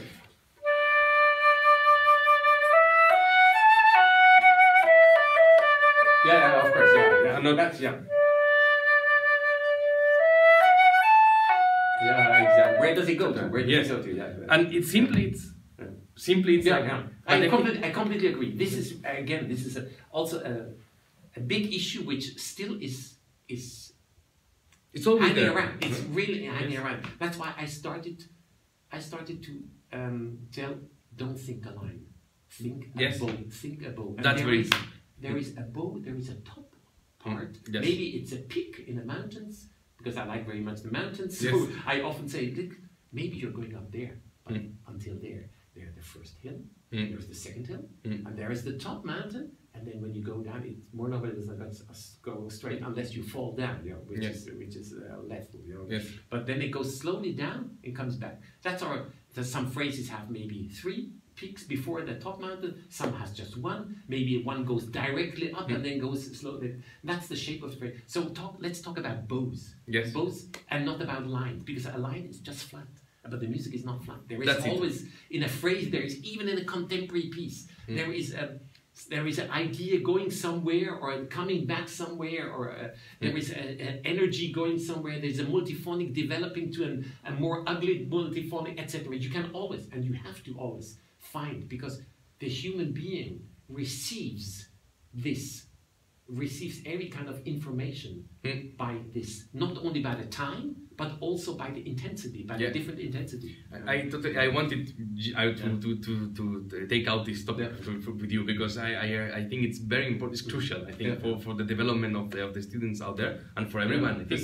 And there was another thing I always find, and it's like with the young students, when I find they have this tendency, this flat line tendency, and then I always give the example. I'm not going to do again like playing the first one, more like that, and the second one.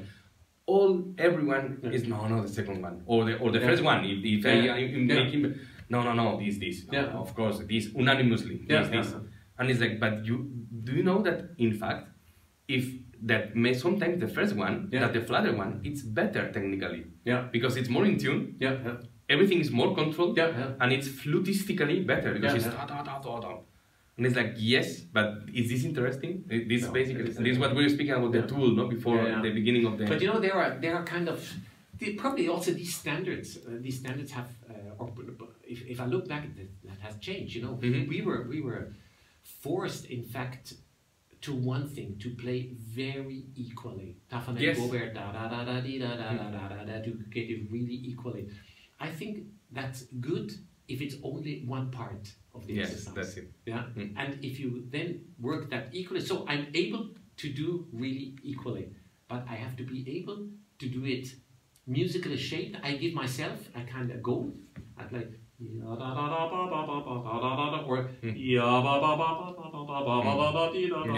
or I change with colors, with dynamic, etc. So to have this flexibility. But I think this comes from a bit an old school, which I think it's okay at that time. I don't want to judge about because aesthetics have changed a lot, you know. And also what music, in which kind music has to be shaped today to be also understood or felt or so. You cannot only play historical in a sense of just copying something which you've read. You have you not only have other instruments, but you can even take original instruments, but you have other ears. And you have an experience of, it's like to listen Bach after having heard Boulez. It's different than to listen Bach and there was no Boulez. Yes, I understand. And there was no. This is completely. This you cannot deny, you know. Otherwise, you would deny completely the roots of our history. This is a very interesting topic. We can speak a lot of time about, but because this is about interpretation, and this is about what you say. But but it influences very much the way of playing. It influences. I think the contemporary music also led us again to a new view of also traditional music repertoire. For me, it really made a big. It made a big issue. It made a big change. It really made a big change for me. Totally. That it's much more. It's not homogene. And also the old instruments, I must say, I play traverse. You know, I have the good luck to have one original also of a 4-key flute, which inspired me completely. I think it's not at all homogene. But the richness that E flat major and F major sound different in colors. We have to, with our modern instruments, try to evoke that again, you know, and to see this. And when we talk about colors, we talk mostly about Debussy, Ravel. Yeah, of course, that I agree. The harmony and then everything provokes also these kind of colors, the instrumentation in pieces, but already the tonalities in classical music. It must make sense. It must make sense that something comes back in another tonality, you know. Otherwise, you would say, "What's that?" You would never.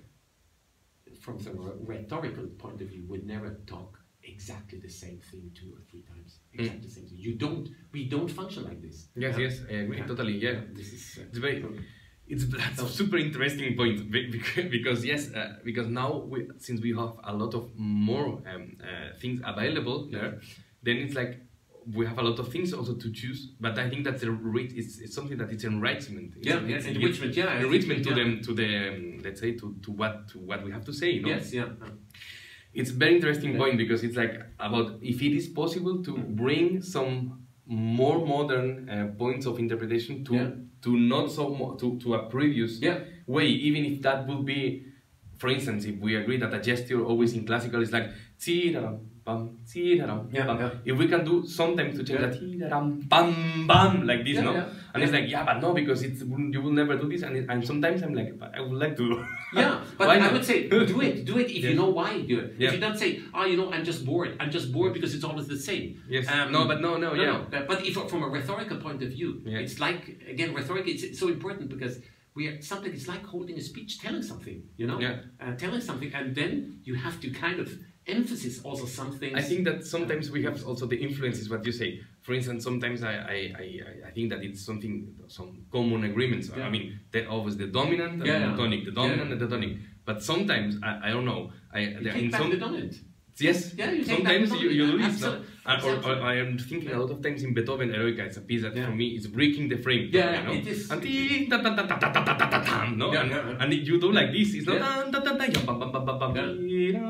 I will not look like that. I will not look like that. I agree that it would be very nice to do the second version. It's not that I'm against that. But why not doing the other? Exactly. Yeah, but that would be much more contemporary point of view. It's like, yes, but I cannot deny that I am a contemporary person also. You can. I think it's if you do it because you think it has this sense, it gives this expression, it's this meaning, it underlines this part of the music. Because once more, I mean the big pieces, they have so many facets and they have so many possibilities also of these little details, not of the big things. You cannot change completely the tempo unless you would change completely the character of the piece, of course. But I think there is the big part, and even that's a big part of improvisation sometimes in music. That you kind of in a really fantastic big pieces, it's so rich that you have so many aspects which also sometimes you can make like this, sometimes you can make like this without breaking any kind of good frame of the piece, totally. Of the idea of the piece. That's very interesting point. That it's like to have a colloquium only on that, But it's always related again to the instrument. When we talk about music, if you have these ideas in music, you start to look for the instrument. Yes, totally. To make it the instrument with the instrument, and you will find even things which you say, sometimes students ask me, but I thought I'm not allowed to do that. I said, don't tell me that anymore. You're allowed to do anything. If you get some effect or some effect you are looking for, some result you're looking for, you get it. And maybe sometimes you do it and it's completely exaggerated, maybe muscle power you need for that. But if you get the result, go for it and enjoy it. Don't think I'm not allowed to do that. This is stupid. I mean, there's not to be allowed or not to be because otherwise you are holding back. Yeah, of course. It's like little bit that. But it happens also in musical life. But we need to adapt. Of course, and you are in chamber music and orchestra. You have. It's always a compromise. Even when when you play as a soloist, it's the same thing. Yes, of course. You have to make so many compromises. You work yourself. You think this flexibility, and you come, or without conductor or with the conductor, you come, and there is no chance of moving, not a millimeter, or no chance of having you being accompanied there because just people are not listening or are not. There is a very good example out there for people. There was I heard recently in the final of, I don't know if it's Nielsen competition, this Jacob. He was playing and he wanted to do so much so much that they were one bar. One bar. Because people didn't hear it. It's not total. He wanted to do this, and it was very clear. But what you say, the orchestra was like, you know, like of course it's because I'm not criticizing. The orchestra was playing a lot of time with different candidates. Of course, they don't expect that, you know. But in order to make music so flexible, you have to be super aware because otherwise you eat it. You know? Exactly. But it was so funny because like in Mozart Flute Concerto, it happens, no? Because he wanted to do this and it was no chance to do it. Anyway, better to do it, no? But it's funny. But sometimes I prefer not to be together. Yes. And it's really completely inspired, and there is a moment of kind of little crash. I remember this, you know. I remember this moment, and not the other, but this. Because for me it was especially. And then the orchestra was like, and then they go together later, no? But but I think it's a good example. Yeah, I think it's like I've heard many, maybe 25 years ago, a very interesting interview with Armoncourt, which I estimate one of the most important conductors and musicians for me from the 20th century, really, or 21st, because he really changed things. He didn't. It was not this big show here. You can discuss about his qualities as a conductor, but as a musician and what he changed and what he. When you listen to his first recordings, I was studying here when this first recording came with Concertgebouw Orchestra and Mozart number 40 and 41. It was just incredible. Nobody has done this or has kind of looked for this way of interpretation before. It was just kind of a little faster, a little slower, a little more nice, a little more singing, a little more that. But he went to ask the score. He went to put many questions. Why we talked before? So many questions about, and he started to work with a traditional symphony orchestra like Concertgebouw, but a very open-minded orchestra. And what came out was just everybody was talking here when I was studying. Everybody was talking. Did you hear that? Did you hear that? Of course, there was no YouTube. There was nothing. So somebody could have an LP, you know, and then I'm gonna get this LP and I'm gonna listen to that. This was incredible. Everybody was just talking about that. You know? So and he said in an interview about orchestras. He said, you know, just to be together, this is not really interesting. It's not the way the music starts, you know.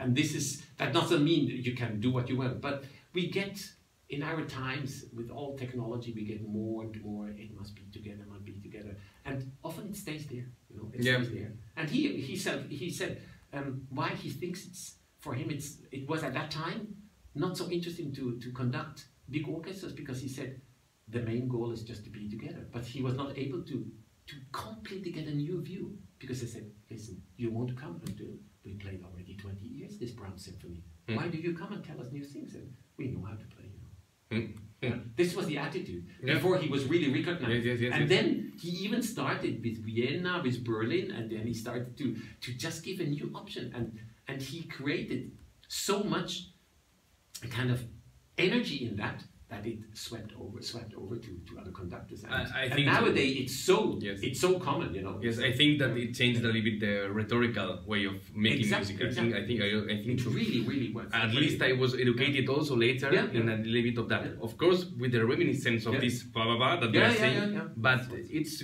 what you said. It's good for having this stability that I think it's necessary. But also we need to have the other worlds there. But I think you can get a technical point of view. You can get the stability if you have your support in your body at different ways. It's kind of you balance through. You go through this boat, but you always balance. It's like a bit flying, you know. I was once helicopter flying. It's really very interesting. A very interesting experience. It's like playing. I tell you, it's like playing because you have your 2 feet and you have your 2 hands, and everything must be balanced. And you feel the helicopter, you feel it kind of waving, and you have a little wind, you know, it goes through, and you have to kind of balance everything through. So that's interesting. That's right for me a bit the sense of dominating the air, the stability of air through different conditions, you know. High register, low register, piano, mezzo piano, forte, etc. Yeah, of course, it's very. I agree totally. I mean, with it's when we do different colors, we have to adapt it. What you say. Or whatever. Exactly. I wanted now to ask, because maybe we are going to an end. Slowly. But I would like to know, because you were saying about the circular breathing. And because you were saying that it helped you also for this kind of colors, etc. Of course, maybe we are not going to speak now about how we do all the colors, like the unfocused in the low register, because I think that you have already said that it's the different placement of the body of the especially points. of the mouth. But Yes. that's when I talk about it. Yes. This is especially in, for example, circle breathing in the lower register is really is delicate because you have less pressure. Yes. But exactly when you start to train that, you feel much more where a kind of resistance could be, because you have to create a resistance in your mouth. You cannot do it. You cannot close your lip. If you go, you can go. Yeah. Like.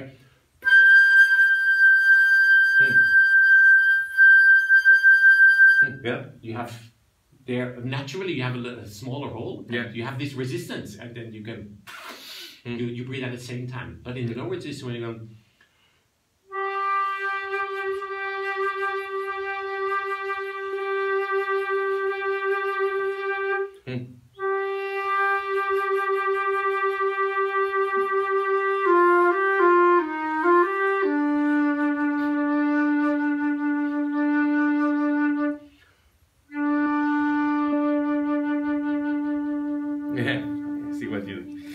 I totally see what you do. Yeah. You open your mouth inside. You get that bubble, bubble, and by pressing, you can by pressing for the circular breathing, you can feel how much you can give you. And if you give too much, it cracks. So also by normal playing, it would crack. Yes. You understand? So this is kind of a super test. Yes, I see, and yeah, for the people there, again, that's what happens with the technologies.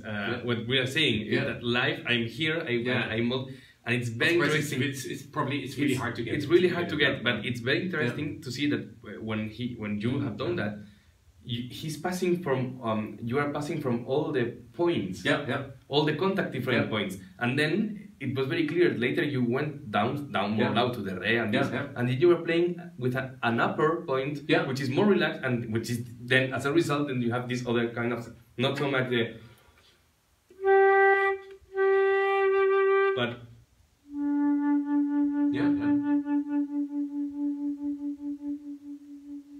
and the contact point of that is different than of course than the other one, and it's what.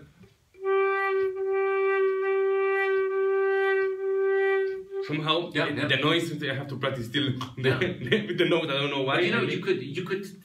That's why when you play with a kind of a tight embouchure, it's really hard to not make it hearable. Yes. So then you have to kind of bubble in the back to get much more air volume because you will be only able to breathe in very little. Yes, that's but it. Since you have a lot of air, this little air which comes out, which comes out and in. Will not disturb the whole thing. Yes, but it's very interesting also, and I could see is that when you do the precise moment that you do it, the contact point somehow changes a little bit also. So it's like of course, that's the flexibility. That's the flexibility. That's what I was saying, and then the contact point of the when you do the circular breathing, it's more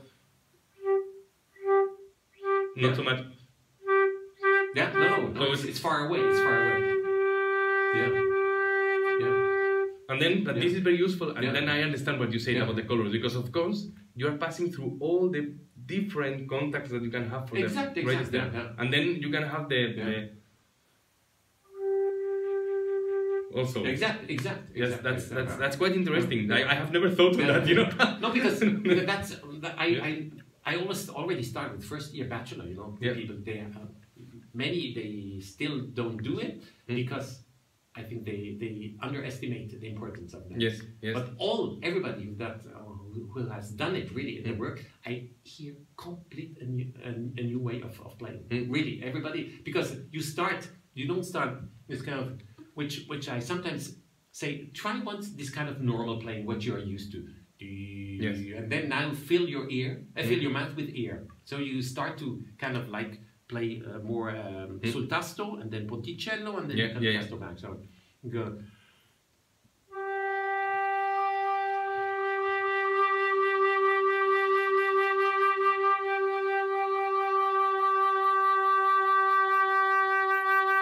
And really squeeze it once totally. to see it's really ponticello.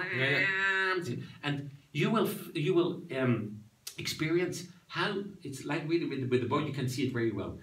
On the Sultaster, you have to go faster. And the more you come here, the air gets slower and slower, but more pressure. So it's like you have a little more pressure here, but here you have to release and you go faster. So this is kind of a parallel thing. And then you've heard already, you pass kind of a palette of different colors, yes. You know, by more harmonics, less harmonics, and of course you have to adapt a bit then afterwards intonation and etc. Yes. But this gives you a range, and so the kind of preliminary exercises for circle breathing is a super exercise for all your colors, in fact. Yes, yes, yes. And when you go in the next octave,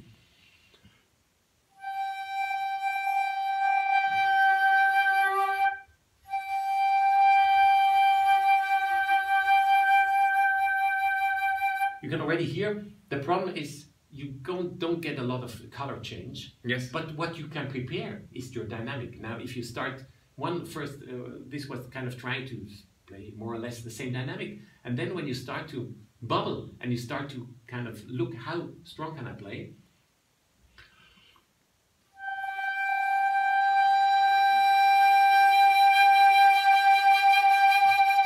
You can experience that the forte in the middle register is like, in fact, in all registers, is rather and very clear a thing of volume, of space you can create in your mouth and in the back, and not. Yes, totally. Which totally. This is for me then good or a bad sound. This is just ugly, you know. Yes, this is like you want to have more sound on your violin. You start to just put and you start to scratch, you know. Yes. It's totally. Totally.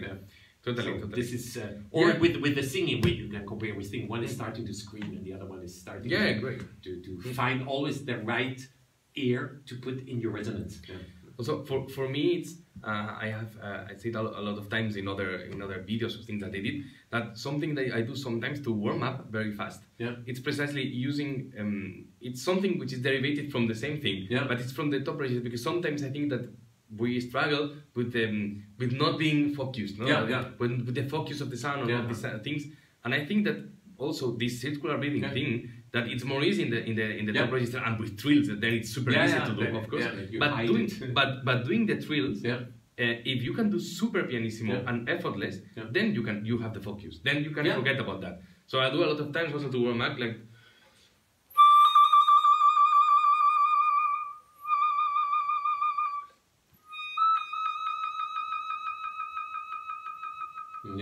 If I can do this, then it's okay. Forget about that. Okay, then I can play the.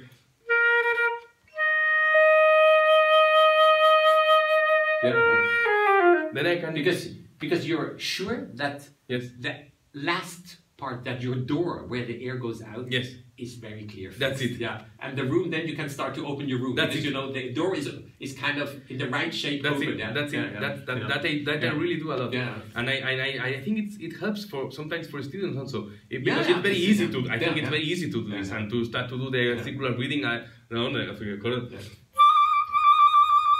Okay, here it's very easy. But then for there you can maybe come to that.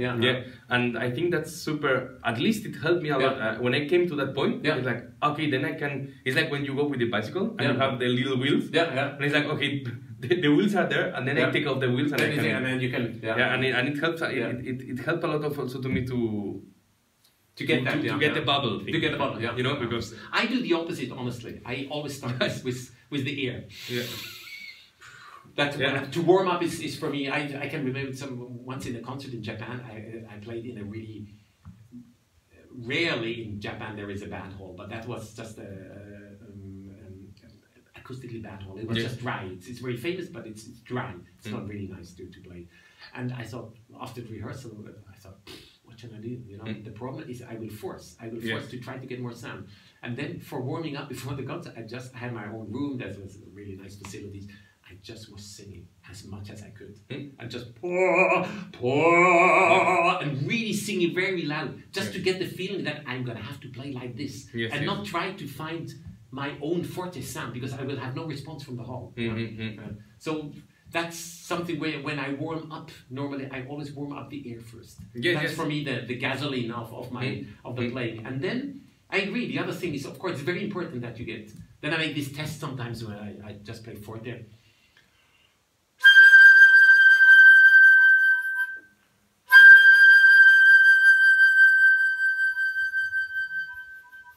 to look how does it hold today. Yes. Yes. If it still holds, or if it's not holding, or if it's not really perfect, and you know, the kind of forte going back and looking how much. And in fact, that's very good already for the Leonora, no? Because it's the it beginning of the Leonora, yeah. and exactly it's a lot of students they struggle because they want bah, and it's precisely what you did, what you showed. You showed is that the beginning of the note is not an attack. What you say, it's a relief. Oh, exactly. It's like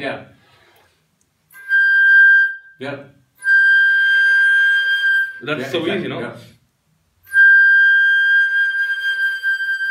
And then you can control. Exactly. But for me also, I understand. I think that everyone has their own. Yeah, of course. You know, there is a good with Leonora. I really had often the problem myself when I was practicing as a student. Later, for a long time, I didn't do a lot of orchestral services, and then the class also became better, and people went to auditions more, and then it got more and more, and then. I think for me, it changed very much when I started to work with circular breathing. Not that you play afterwards with circular breathing, but that you really train it as to have the right position here and the right position here, which makes it kind of and not dun. Yes, that's amazing. And the stiff kind of piano. So to make them.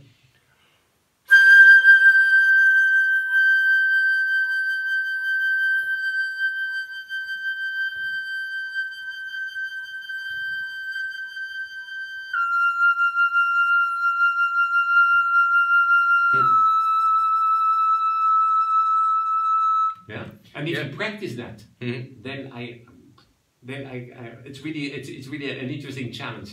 And then you play it, you can play it, and I played in a slow tempo from the beginning, down and up again in one breath. Yeah.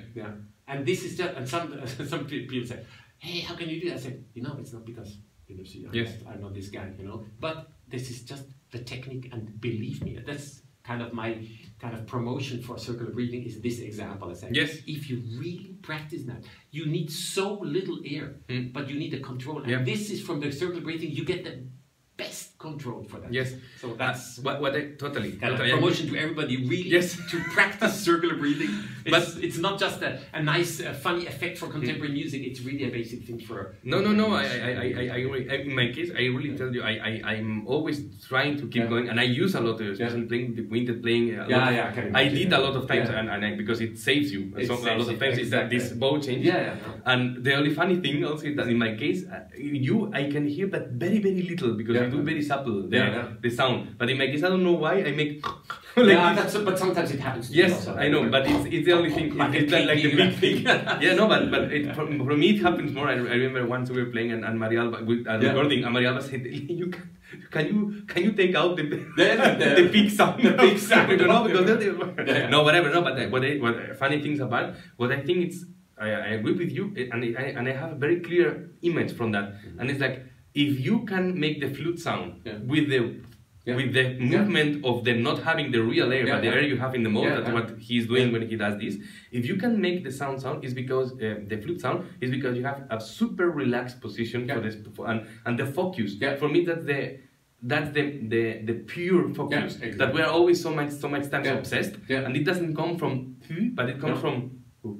From and I really agree with you. And if you go for this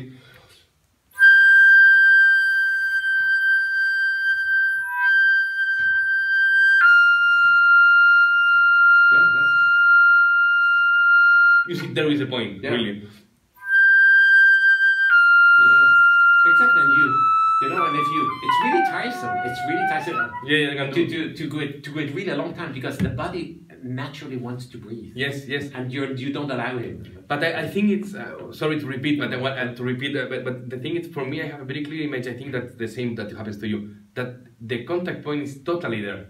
And then you can relax. It's there. Completely. It's there, and it's there. Don't panic. Exactly. And then and I tell you, really, try to do this, even if it's even if it's not super clear, you do know or whatever. Yeah. I'm not going to do that. For instance, if I play this solo or if I play this because then it's I don't control it so. But you perfectly. don't need it. You don't need it. Yeah, but what it's the best thing is that then this kind of sound makes you be very confident in order to have the I don't know.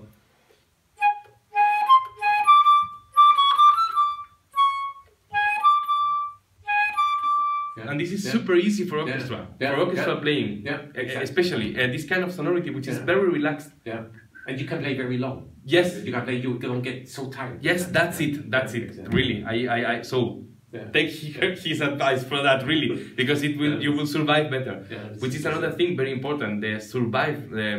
If we play with using so much tension, you don't survive. No, you don't survive because the quality immediately gets down. Yeah. You have to use strongly the strong muscles, and the flexible muscles, they are not strong. Yes. And if you abuse their little force for that, they get so tired and they get kind of out of it. See, because for the flexible muscles, I have learned also from you, and this is more a matter of precision. Yeah, exactly. It's there. That's it. Of placement. But like, the circle breathing, just a last word for that. Yes.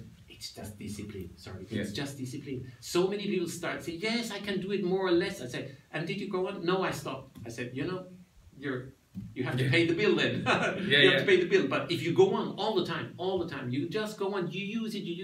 And that maybe I was lucky there that I really was a lot in contemporary music. So I really used it, and sometimes I had to use it. And I think that maybe one of the longest times I had to use it was in a piece from Heinz Holliger with bass flute. And this was really incredibly long. I got such a head of that. And just by the fact, not that I didn't have any ear, but the heart started to beat because I just wanted to relax once to make... Yes. But you always...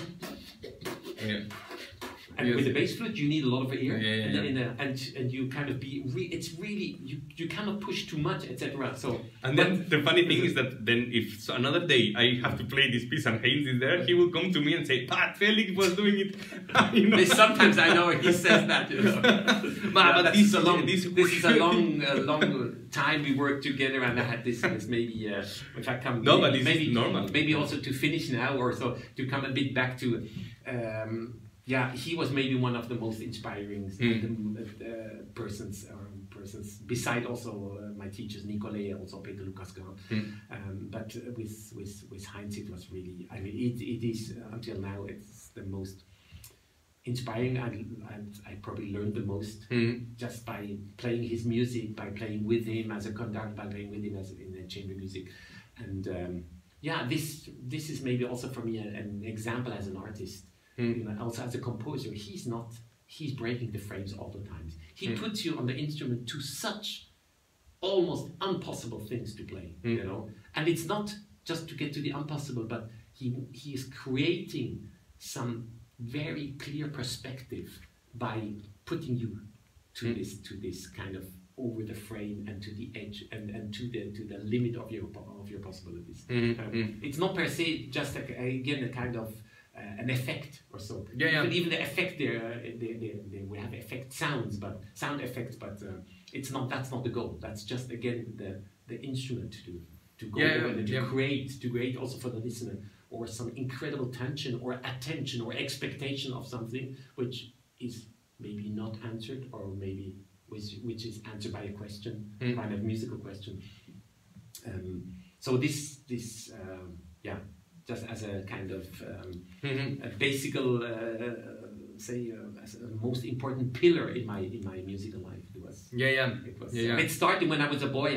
I listened to his recordings, and because we had some two or three recordings at home, LPs with which my parents had bought, and they listened sometimes in the Sunday morning, and some of these Heinz Holliger playing Vivaldi concertos, and something attracted me already at that time, and later it was this kind of incredible. I think it was '89 when I got to know him personally first time, and could play his music for him, and it was kind of a big start, and it became a good friendship. And I think also that some very interesting perspective about that I could have as a student sometimes when you were playing this kind of repertoire, some recitals, or working with you more contemporary music, not only his music but more contemporary music, is this kind of and also I had luck also to be contacted by him sometimes, and it's that his conception is continuist. I don't know how to say. He sings music with this approach, this I don't know how to say this, as if it was romantic, but not classical romantic. He's not only his music, his attitude, and this I completely share. In the contemporary music, I got to quickly make a jump. Yes. Arnaud Cour, he said, all music is romantic. Yes. In expression, but not in its style. Yeah. And that, I think, is really, yes. that's the point. That's what I wanted to... romantic as a kind of the will to express. Yes, that's and it. Also the most, of course, there is some completely out of this kind of big tree of music where the roots are back in the Renaissance, in the medieval music, and comes up, and the contemporary music is a part of that, and there is some music which wants to really not be part of that. Okay, this I cannot talk about that because I don't play that. I have no approach to that, and I'm certainly not a good musician to play that. But in what I'm doing, it's this kind of romanticism, if you want, which go through and which always feels and lets feel the connection to the roots of our musical history. We need that. We need that. This is a basic human aspect. You cannot cut the roots. If you do that in a culture, you'll see that the tree falls apart. Totally. And that's, I wanted to ask you about that. And he is maybe for me also one of the incredible. Of course, I mean this panorama which he makes as a incredible playing musician, composer, conductor, really knowing the scores and is so serious about what he does. And there is rarely anybody who I could really mention otherwise who has this this kind of incredible panorama and this knowledge of our culture and this so serious attitude which does not put him in front, even if he was one of the world's most famous soloists. Other people start to put their ego so high, but he always puts the music in front, and that makes it so strong until now, Yes, I know. I totally understand. That's why I wanted to also ask you about that, because I think it's very important, a very important point, and I have to say that as the same has happened somehow with Arnaud Cour, that then it changed a little bit the conception of the next generations. I have to say that this also, I have the feeling that contributed that there are lots of young musicians. Of course, that's something super specialized. And now we're speaking for people that are musicians. Of course. We're not speaking for something for mainstream thing because it's for classical music, no? But in the classical music world of young musicians, I know personally a lot of also musicians from my age, for 30 something, that they also share now this connection, this root connection of this to play like this, even something which is not tonal, no? Of course. I have to say that this I saw the first time in my life with the flute. When you came to Barcelona, I remember there was a girl, a French girl. She was playing something by Boulez. I think it was a sonatine or something, or something. No, something. Or maybe Explosion Fixe. I think it was like something. And I remember that. At some points, he was playing everything like a little bit effect. And I remember you got serious and said like, "Hey, but this is." I was like, and I was like, suddenly, but this is. I think it was the girl who played Debla by Half. Debla. That's it. Sorry. I made a mix. No, because I can still remember. Yes. The answer was when I said, "Can you play the first note with vibrato?" Yes. That's it. She said, I don't like to play with vibrato. I said, can you please play for me? And what came out is very often like this. She could not play. Yes, that's it. She could not play. So she put the excuse like this, and this is, please don't do that. Don't do that. You can play without vibrato if you can do it. If you can play with vibrato. But don't do it just for excuse and say it's contemporary music. But I remember, that's it. I remember clearly that. And I was like, and then I remember that your approach to the piece, I remember somehow, I don't know what piece now it was, but I remember I was like, but this piece is cool. Because it was and then I was like, yes, but the approach is the same. This language is familiar to me. Because the material, what is known, it's the same that I'm used. Exactly. But sometimes I think that we make the mistake that we play this kind of pieces like if it was from a different world and not with I don't think it works. I don't think it works. So that's I had a lot of experience playing really mediocre until bad pieces with our group. But I must say we were good friends. and we defended very well on stage, and we could make out of a really bad piece a very good, exciting evening. And how? Because with the quit that I have to say, it happens sometimes also. Yeah, I can imagine. I can imagine. And what is the way to do? What is the way to do?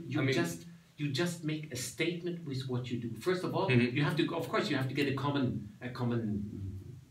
kind of interpretation in the sense of where are we going to? Yes. And then everybody must participate in this kind. Or the cellist plays is also in that, and everybody's in the mood, and all these gestures together, they should contribute to a general picture of the piece which you have. You can, or you play, or you maybe talk a little bit about it and say, let's go in this way, let's go on that. Sometimes you don't even have to talk. Everybody goes and starts to kind of compose in the way, not out of the score, but with the score, to get your personal involvement. And again, if we 5 or 6 people together, everybody thinks in phrases and gestures in what he's playing. It's not only I play F sharp, I play C sharp. This is a 16th note, and this is and this never ever happened for me. I cannot play like this. I cannot play on the other. I cannot play this kind of, I call it computer like. Just press the keys and just blow. I wanted to know. I cannot play like this. I don't want to play like that. If somebody asks me to, I say, okay, you take another flute player to play. Yeah, I know. I'm not. No, but I wanted to ask because I think it's also very important, because sometimes it can happen that we have to play a piece that doesn't have any much sense. Yeah, or you don't like it. Or you don't like it, and then you have to give it a sense. Yeah, exactly. To the audience and for yourself. Exactly. And I think that's very important. That's also a work of the interpretation. Yeah, exactly. And sometimes we forget that the most classical music, I think that's your point also, that by doing that, by doing so long experience of this kind of repertoire also, then you can translate it into Bach sonata, which of course then it's much more easy because the piece is so good. Blam, blam, and blim, and you don't have to do. You just have to understand and follow what is given. This is such a big gift. And it's like let's say easy because the rhetoric is already super clear. You know? So I think that sometimes we forgot, or we should never forget at least this part of that the music, it can be abstract, but it's a language. Of course, it is a language, and that's your point when you say music is for you communication. Yes. Yeah. Then you have to communicate we communicate with words, but of course also with gestures. This is very important. You know, in the communication, this is a basic thing, and that's why I'm so against Facebook. I'll tell you once more. Just now, we come to a final point. No, because communication is 65% about is body language. The voice is another 20%. Yeah, the words, what you really say, is about 15%. Yes. This is so. If you know that, and these are old studies they have done already in the 50s, I think, and there is nothing new about this. So if you take away the biggest part, the body language, in a communication between people, or I say talk Facebook, or even in mails, if you want to resolve problems with somebody with mails or with messages, you know, you're just on the wrong way. No, you're not going to solve nothing. You're nothing to solve. You're just going to create misunderstandings. It happens all the time. Yeah. Already the telephone is already a thing which is, you can only hear the voice, which already tells a lot. But the body language is something strong. We know that as musicians, when you're on stage, you can see somebody, you can see, and it says a lot of things, you know. But it is very, very, very important. I totally agree. It's a very deep topic also, this. Because it speaks about human relationships, and communication is basic for relationships. Yes, it is. And for me, the relationships also as human beings need this live contact. Of course, because nowadays we have these tools. We can I can speak with my mom, and she can see my daughter via WhatsApp. I mean, and of course, at least it's something. You can have the video. No, we're recording it for people. They will see. At least it's something. It's like they are here, but it's not the same. And sometimes I have the feeling, sometimes with the relationships also, like we all say, this kind of distance relationships. Yeah, it happens, and I agree. And I think this generates a little bit of problematic sometimes also, or misunderstanding what we are saying. It is that sometimes you are, if I have not seen you personally, it's not the same if we WhatsApp, or it's not the same if we. It's not the same because even if I want to share with you something, you will not have the same interest, and I understand it because I'm not there to. Even if I call you, which is better, but if even it's not the same. So I think that with music we should never forget also this. Exactly. This live contact. This is, and you have some projection. You feel I can remember maybe just. I can finish with a very nice story from Nicolai, with whom I've studied. He told me once, when we were in Spain, I can still remember, it was really beautiful. We were in El Escorial. We made kind of a masterclass together. And then we went later to Madrid, and then we went to the Prado, and then to see the museum. And we were in a coffee, and he was telling me about his time at Berlin Philharmonic. And he said they were playing. There were time for Furtwängler. He was the famous conductor, and he was chief conductor. And he said, we just would have a rehearsal, and with another conductor. He could not even he couldn't tell who it was. And they play, and the conductor laughs, and it goes. And in the back of the hall, in the dark, the door opens, but very softly, and the man comes in, and the whole orchestra starts to get completely excited and tense on the same time. It was just Furtwängler. He came in, chief conductor, without saying anything. He just was came in and standing there. And just this kind of presence. He told me that it was amazing to feel that everybody kind of, it was just this kind of, I understand. I understand. Just to say that some people have this even more than others without even opening their mouths. Just a kind of presence and just this kind of aura, we say sometimes. And then again, I just want to maybe finish with that. I think we have to believe and know that this part of our human existence, the whole spiritual part, is a very strong part and a very also kind of incredible powerful part of either. And if you don't, if you don't believe of that, then please just play for yourself and be happy with your flute. But if you believe for that, then you can really influence in a positive way people, and you can give them this richness which we have as a music, which we're playing. This is a little bit, and that we end now, and I think it's basically the connection between the human being and the transcendental. The transcendent. It's basically that, and I think that we are in this stage. I think that all the good musicians and musicians that they really love to do that. It's because they really believe that it has a transcendence. When maybe it doesn't have. Maybe, but for you it has. I don't know what it's. Of course, this is absolutely. And I think it makes sense because for you it's something transcendent. What you have created there. Exactly.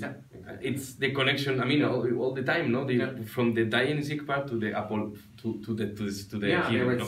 You can go through the history. You have always kind of representing or stories or figures like Dionysos and Apollo. You have this is kind of symbolic. Yes, it's symbolic. Or Bach asking for God's help to finish to write the Passion, no?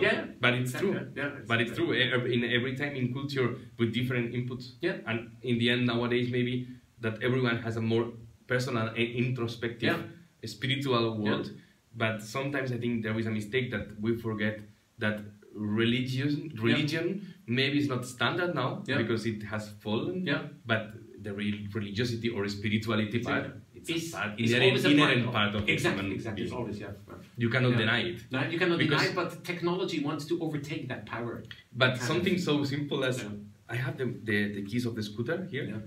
Just checking that, it's there, but you need to these kind of things are already exactly. This kind of part of that it's not. There is not a rational thing for doing that, and a lot of other things, no? Exactly. So, well, it was a super amazing conversation. We could be speaking for it's always interesting a lot of times.